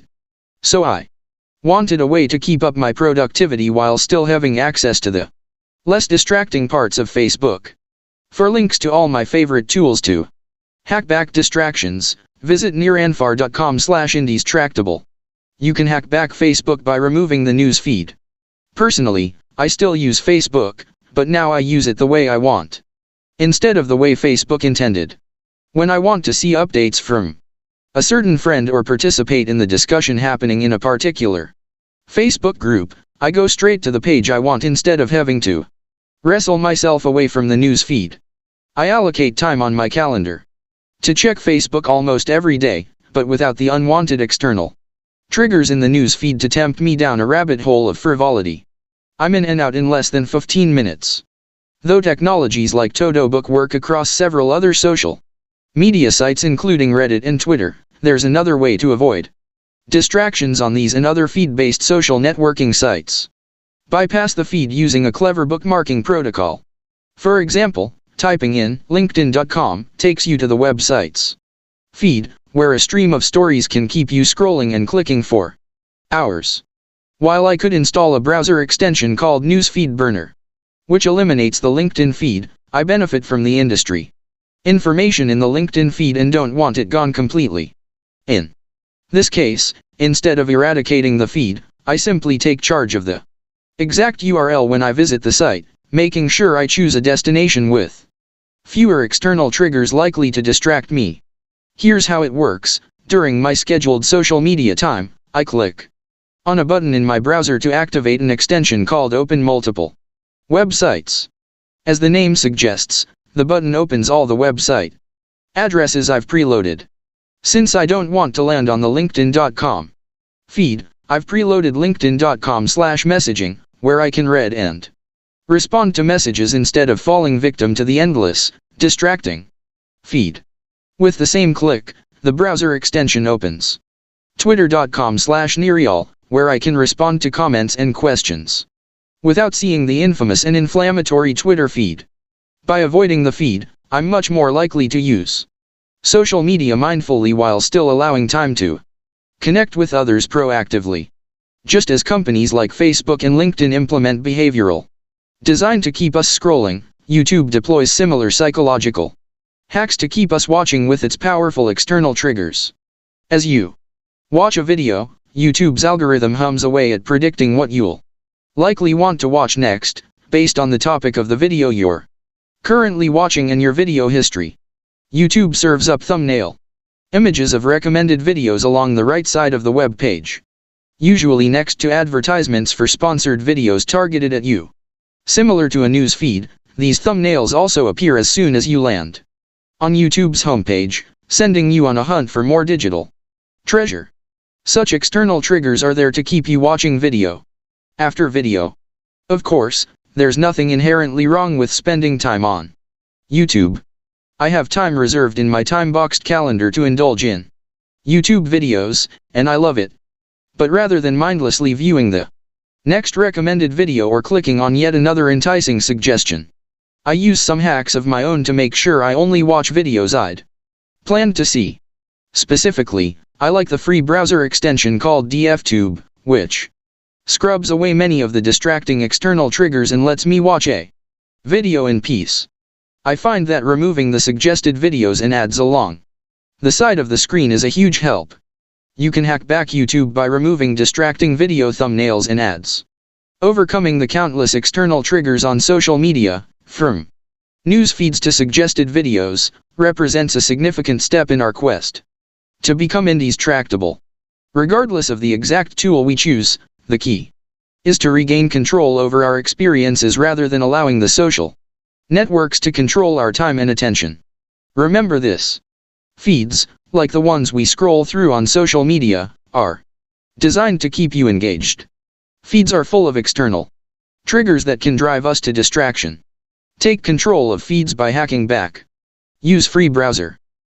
Part 4. Prevent distraction with pacts. Chapter 22. The Power of Pre-Commitments.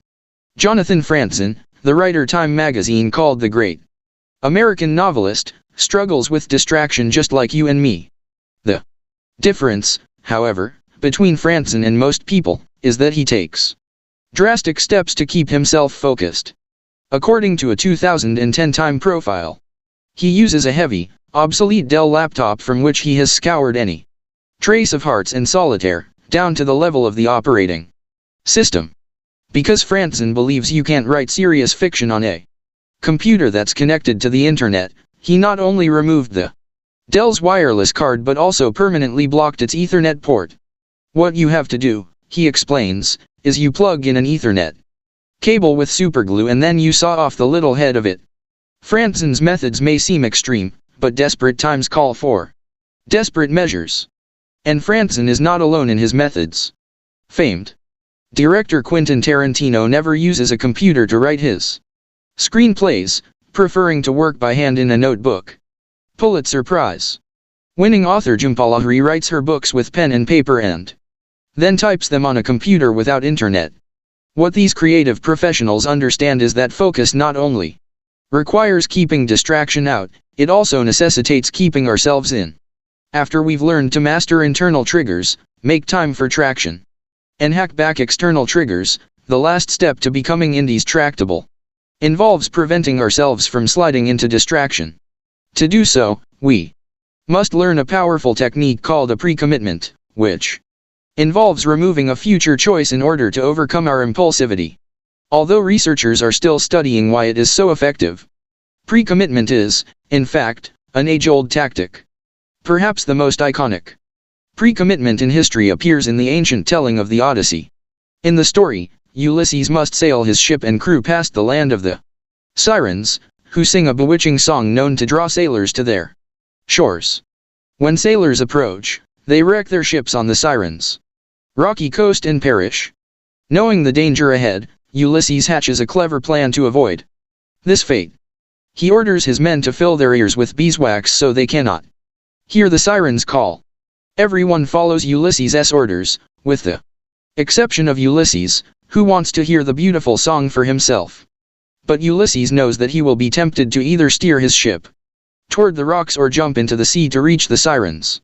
To safeguard himself and his men, he instructs his crew to tie him to the mast of the ship and instructs them not to set him free nor change course until the ship is in the clear, no matter what he says or does.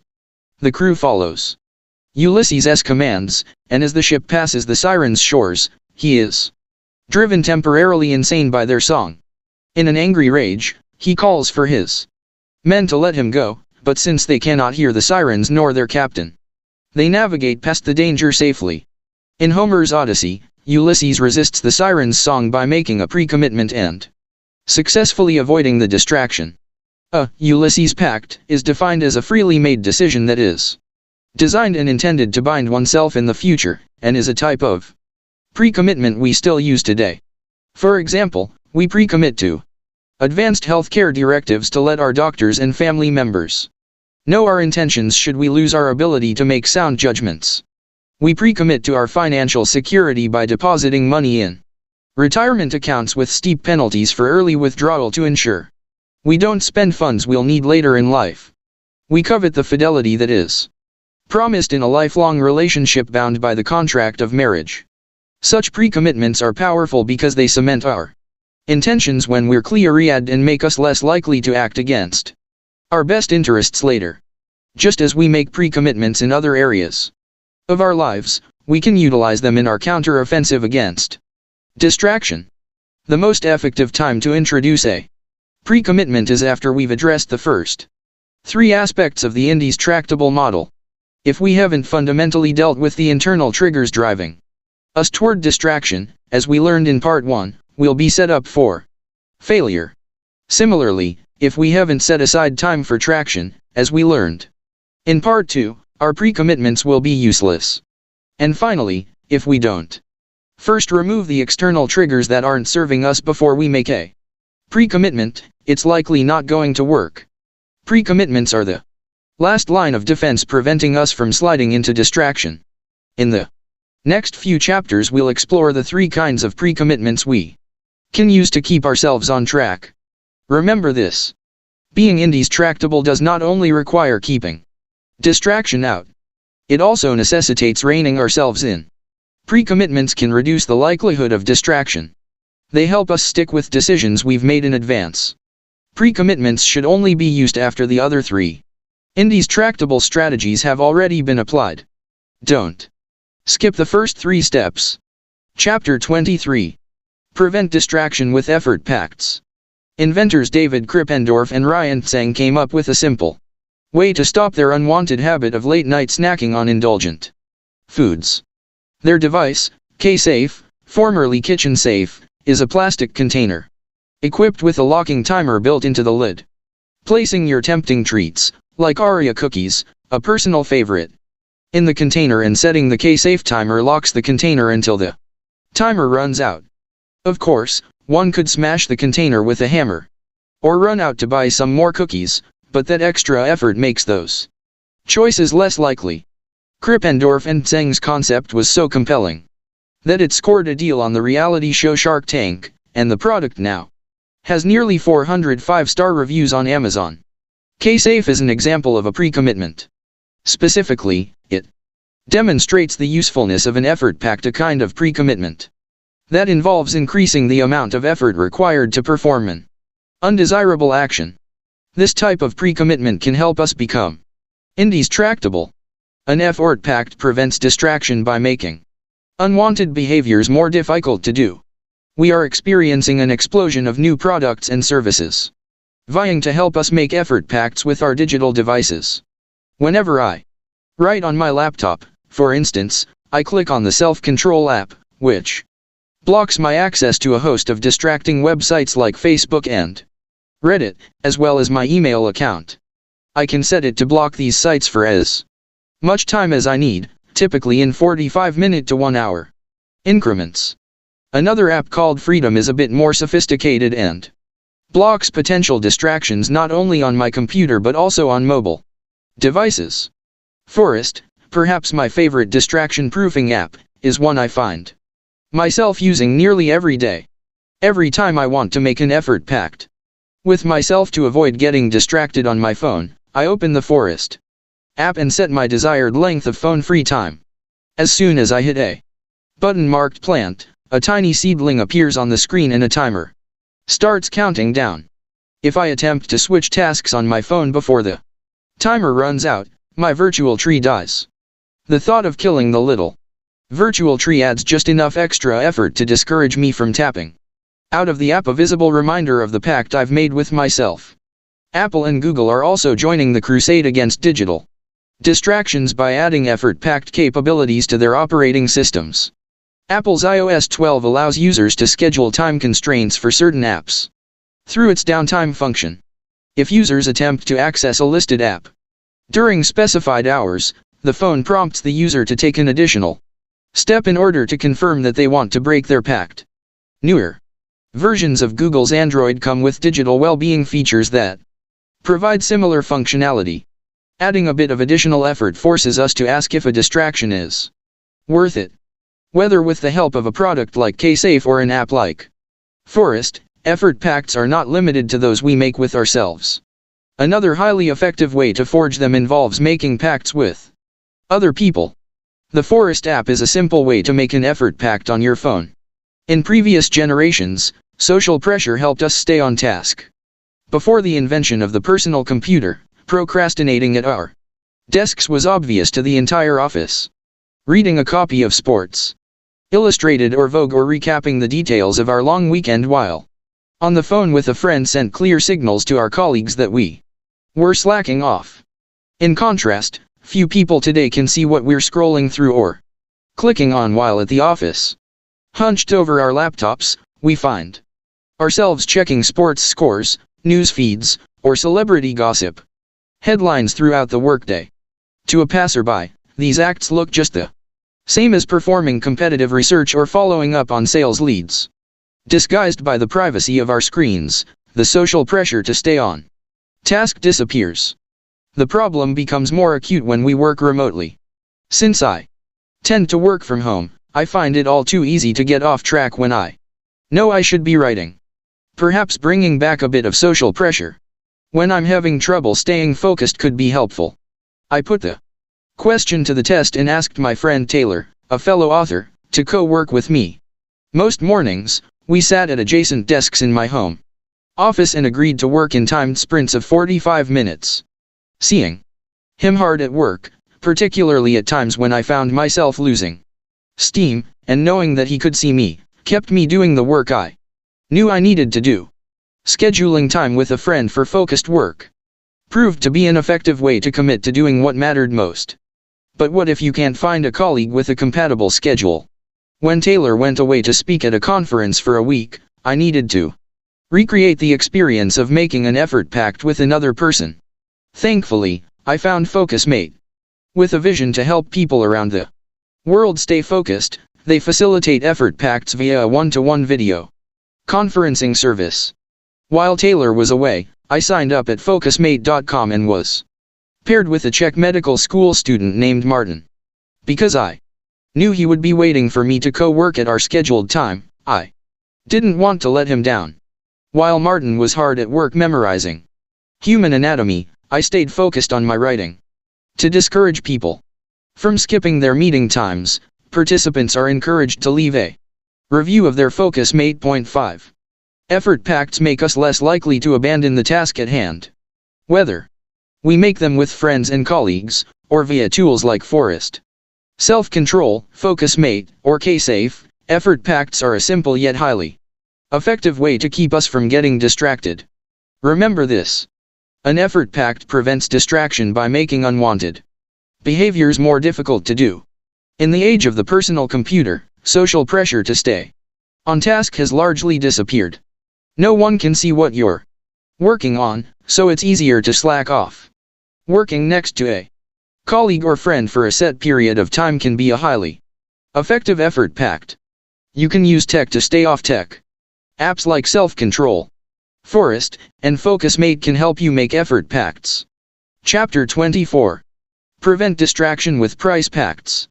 A price pact is a type of pre-commitment that involves putting money on the line to encourage us to do what we say we will. Stick to your intended behavior, and you keep the cash, but get distracted, and you forfeit the funds. It sounds harsh, but the results are stunning. A study published in the New England Journal of Medicine illustrated the power of price pacts by examining 3 groups of smokers who were trying to quit their unhealthy habit. In the study, a control group was offered educational information and traditional methods, such as free nicotine patches, to encourage smoking cessation. After 6 months, 6% of people in the control group had stopped smoking. The next group, called the reward group, was offered $800 if they had stopped smoking after 6 months. 17% of them were successful. However, the third group of participants provided the most interesting results. In this group, called the deposit group, participants were required to make a pre-commitment deposit of $150 of their own money with a pledge to be smoke-free after 6 months. If, and only if, they reached their goal, they would receive the $150 deposit back. In addition to recouping their cash, successful deposit group participants would also receive a $650 bonus prize, as opposed to the $800 offered to the reward participants from their employer. The results? Of those who accepted the deposit challenge, an astounding 52% succeeded in meeting their goal. One would imagine that a greater reward ought to lead to greater motivation to succeed, so why would winning the $800 reward be less effective than winning the $650 reward, plus $150 deposit? Perhaps participants in the deposit group were more motivated to quit smoking in the first place. To combat this potential bias, the study's authors only used data from smokers willing to be in either test group. Explaining the results, one of the study's authors wrote that people are typically more motivated to avoid losses than to seek gains. Losing hurts more than winning feels good. This irrational tendency, known as loss aversion, is a cornerstone of behavioral economics. I've learned how to harness the power of loss aversion in a positive way. A few years ago, I was frustrated at the number of excuses I was making for not exercising regularly. At the time, going to the gym Couldn't have been easier. The fully equipped facility was located in my apartment complex. I couldn't blame my no-shows on traffic, nor could I blame it on membership dues, because membership was free for residents. Even taking a long walk would be better than doing nothing. Yet I somehow found reasons to skip my workouts. I decided to make a price pact with myself. After making time in my time-boxed schedule, I taped a crisp $100 bill to the calendar on my wall, next to the date of my upcoming workout. Then I bought a 99-cent lighter and placed it nearby. Every day, I had a choice to make. I would either burn the calories by exercising or burn the $100 bill. Unless I was certifiably sick, those were the only two options I allowed myself. Anytime I found myself coming up with petty excuses, I had a crystal clear external trigger that reminded me of the pre-commitment I made to myself and to my health. I know what you're thinking, that's too extreme. You can't burn money like that. That's exactly my point. I've used this burn or burn technique for over 3 years and have gained 12 pounds of muscle, without ever burning the $100. My burn or burn calendar is one of the first things I see in the morning. It reminds me that I need to either burn calories or burn the $100 bill. Point 6. As exemplified by my burn or burn method, a price pact binds us to action by attaching a price to distraction. But a price pact need not be limited to smoking cessation, weight loss, or fitness goals. In fact, I found it helpful for achieving my professional ambitions as well. After spending nearly 5 years conducting the research for this book, I knew it was finally time to start putting words on the page, but I found it difficult to get down to writing each day and instead found myself doing even more research, both online and offline. Even worse, I found myself a few clicks away from consuming media that was entirely irrelevant to my writing goals. Clearly, I was not making traction. Eventually, I'd had enough of my false starts, half-finished chapters, and incomplete outlines. I decided to put some skin in the game and enter a price pact to hold myself accountable to my important goal of finishing this book.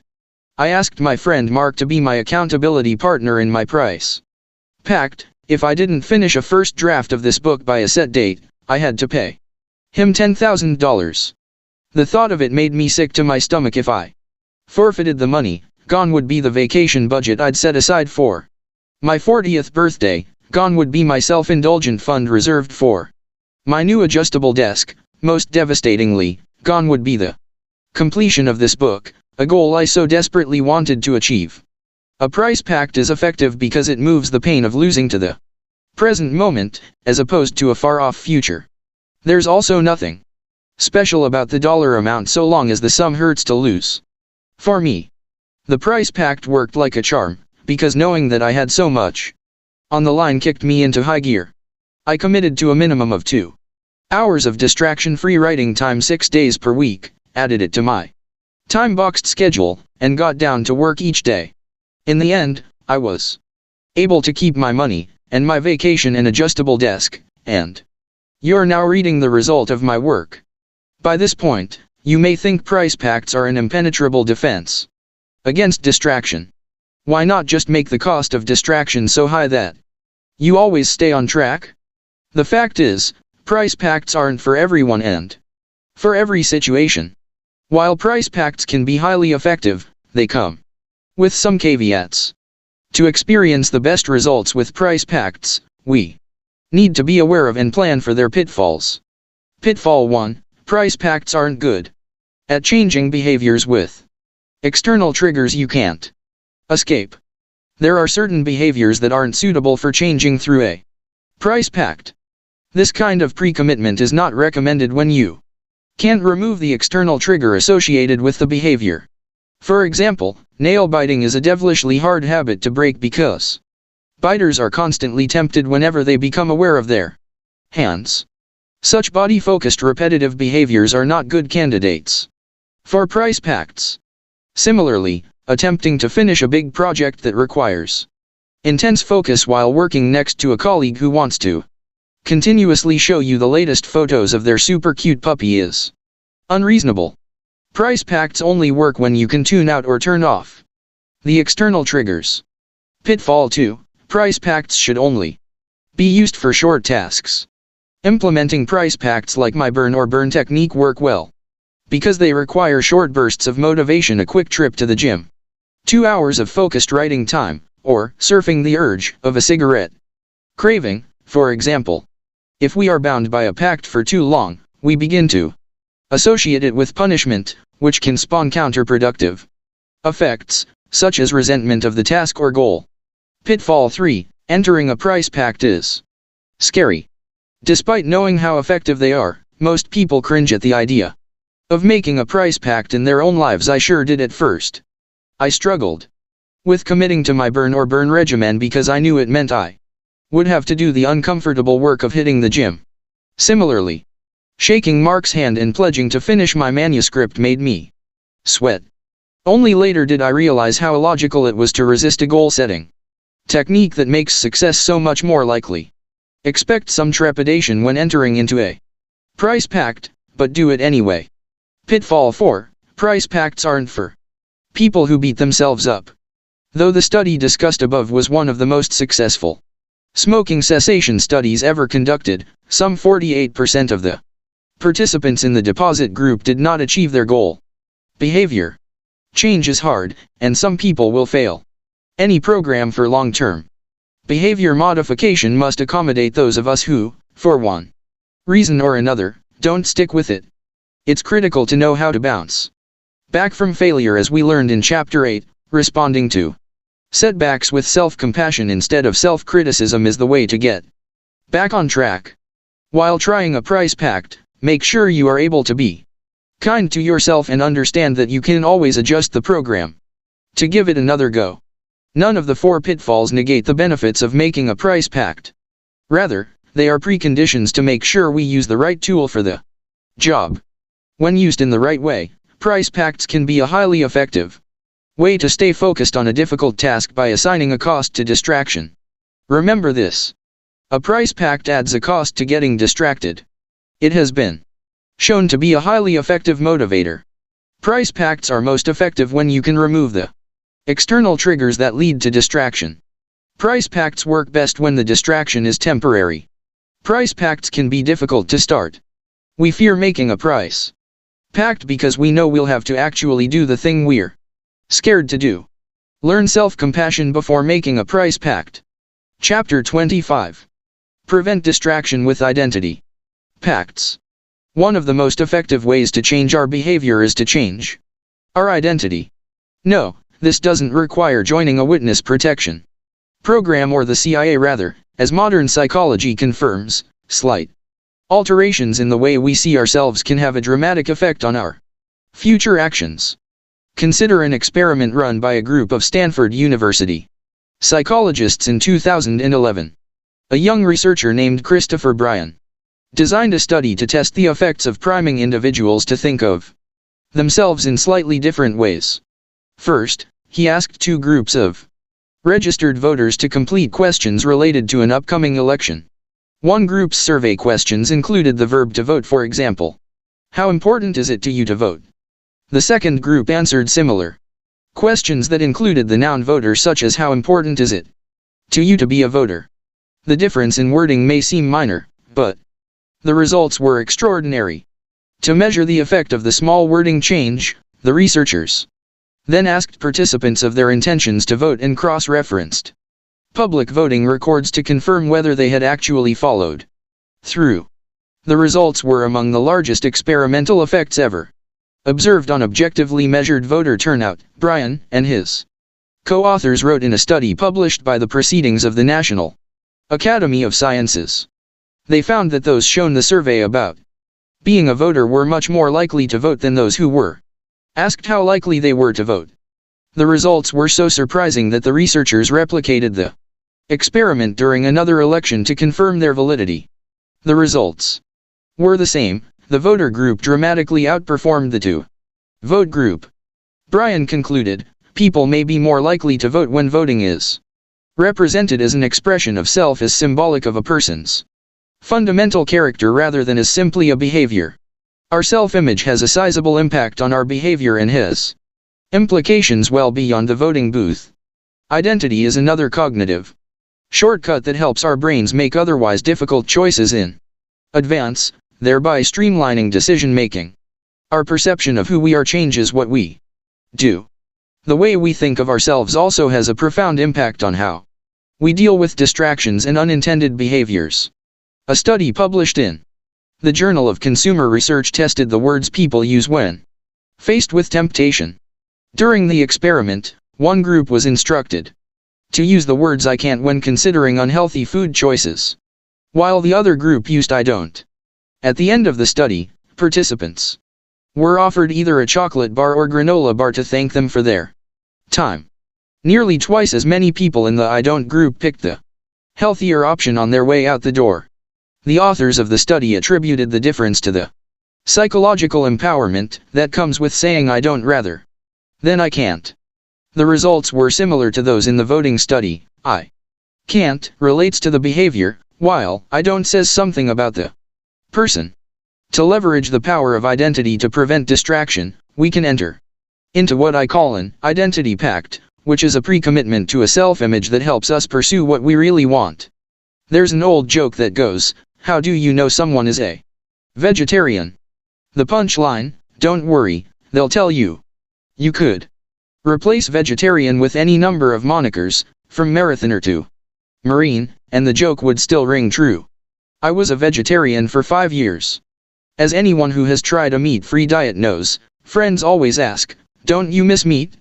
I mean, it tastes so good. Of course I missed meat. However, when I began calling myself a vegetarian, somehow what was once appetizing suddenly became something else. The things I once loved to eat were now unpalatable because I had changed how I defined myself. It wasn't that I couldn't eat meat, I was a vegetarian, and vegetarians don't eat meat. When I made this identity pact, I was limiting my future choices, but saying no to meat was no longer difficult. Rather than being a chore or a burden, it became something I simply did not do, much in the same way observant Muslims do not drink alcohol and devout Jews do not eat pork. They just don't. By aligning our behaviors to our identity, we make choices based on who we believe we are. With that in mind, what identity should we take on to help fight distraction? It should now be clear why this book is titled Indies Tractable. Welcome to your new moniker. By thinking of yourself as Indies Tractable, you empower yourself through your new identity. You can also use this identity as a rationale to tell others why you do strange things like meticulously plan your time, refuse to respond to every notification immediately, or put a sign on your screen when you don't want to be disturbed. These acts are no more unusual than other expressions of identity, like wearing religious garb or eating a particular diet. It's time to be Indies Tractable and proud. Telling others about your new identity is a great way to solidify your pact. Have you noticed how many religions encourage adherents to evangelize their faith? Missionary work is a way to grow the number of adherents, but, psychologically speaking, there's more to proselytizing than getting non-believers to join the fold. According to several recent studies, preaching to others can have a great impact on the motivation and adherence of the teacher. Researchers Lauren S. Grace Winkler and Eilert Fischbach have run experiments on diverse groups, from unemployed workers looking for a job to children struggling in school. Their results consistently show that teaching others provides more motivation for the teacher to change their own behavior than if the teacher learned from an expert. But do we have a right to teach others about something we haven't quite figured out ourselves? Should we preach when we're far from perfect? Studies show teaching others can be even more effective at changing our future behavior when we admit our own struggles. As Grace Winkler and Fischbach note in the MIT Sloan Management Review, when people confess past mistakes they are able to acknowledge where they've gone wrong without developing a negative self-image. Rather, teaching empowers us to construct a different identity, as shown by the act of helping other people prevent the same mistakes. Another way to reinforce our identity is through rituals. Let's look again at religion. Many religious practices aren't easy, at least not for outsiders. Praying 5 times per day toward Mecca or reciting prescribed blessings before each meal takes effort. And yet, for strict adherents, these routines are something they just do, without fail and without question. What if we could tap into some of that dedication to accomplish difficult tasks? Imagine having the fortitude to focus on whatever you wanted with the discipline of a true believer. New research suggests that secular rituals, in the workplace and in everyday life, can have a powerful effect. A study conducted by Harvard Business School professor Francesca Gino and her colleagues explored how rituals affect self-control by studying people trying to lose weight. The first group in their study was asked to be mindful of what they ate for 5 days. The second group was taught a 3-step pre-meal ritual. First, they had to cut their food. Second, arrange the pieces symmetrically on the plate. And third, tap their food 3 times with their utensils before eating. Silly, yes, but also surprisingly effective. The study participants who followed the pre-eating ritual ate, on average, fewer calories, less fat, and less sugar than those in the mindful group. Professor Gino believes rituals may seem like a waste of time. Yet, as our research suggests, they are quite powerful. She continues, even when they are not embedded in years of tradition, simple rituals can help us build personal discipline and self-control. 7. Though conventional wisdom says our beliefs shape our behaviors, the opposite is also true.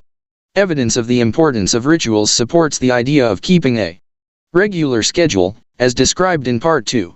The more we stick to our plans, the more we reinforce our identity. We can also incorporate other rituals into our lives to help remind us of our identity. For example, I have a ritual of repeating a series of short mantras every morning. I've collected them over the years and say them before I start my work every day. A quick reading of these snippets of Indy's tractable wisdom, such as the William James quote, "The art of being wise is the art of knowing what to overlook," reinforces my identity through ritual. I also find opportunities to label myself as Indy's tractable.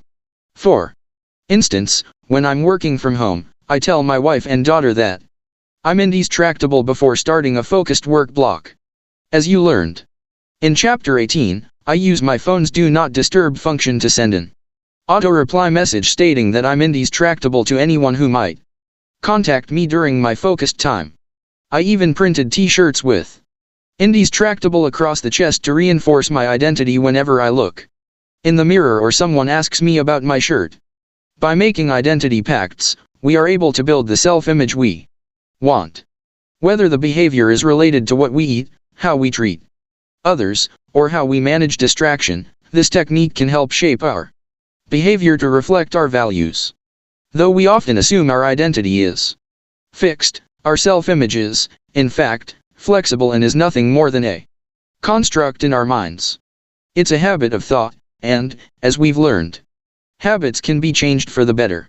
Now that you know the 4 parts of the Indy's tractable model, you're ready to put these strategies to work. Make sure you can draw out the 4 parts of the model: traction/distraction, internal triggers/external triggers, so you can share the model with others as well as have ready access to it the next time you find yourself struggling with distraction. Up until now, we've focused primarily on what you can do to become Indy's tractable. But we must acknowledge that we work and live with other people.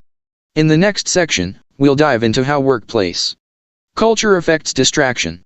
Then, we'll learn about why children overuse their distractions and what we can all learn from their need for psychological nutrients.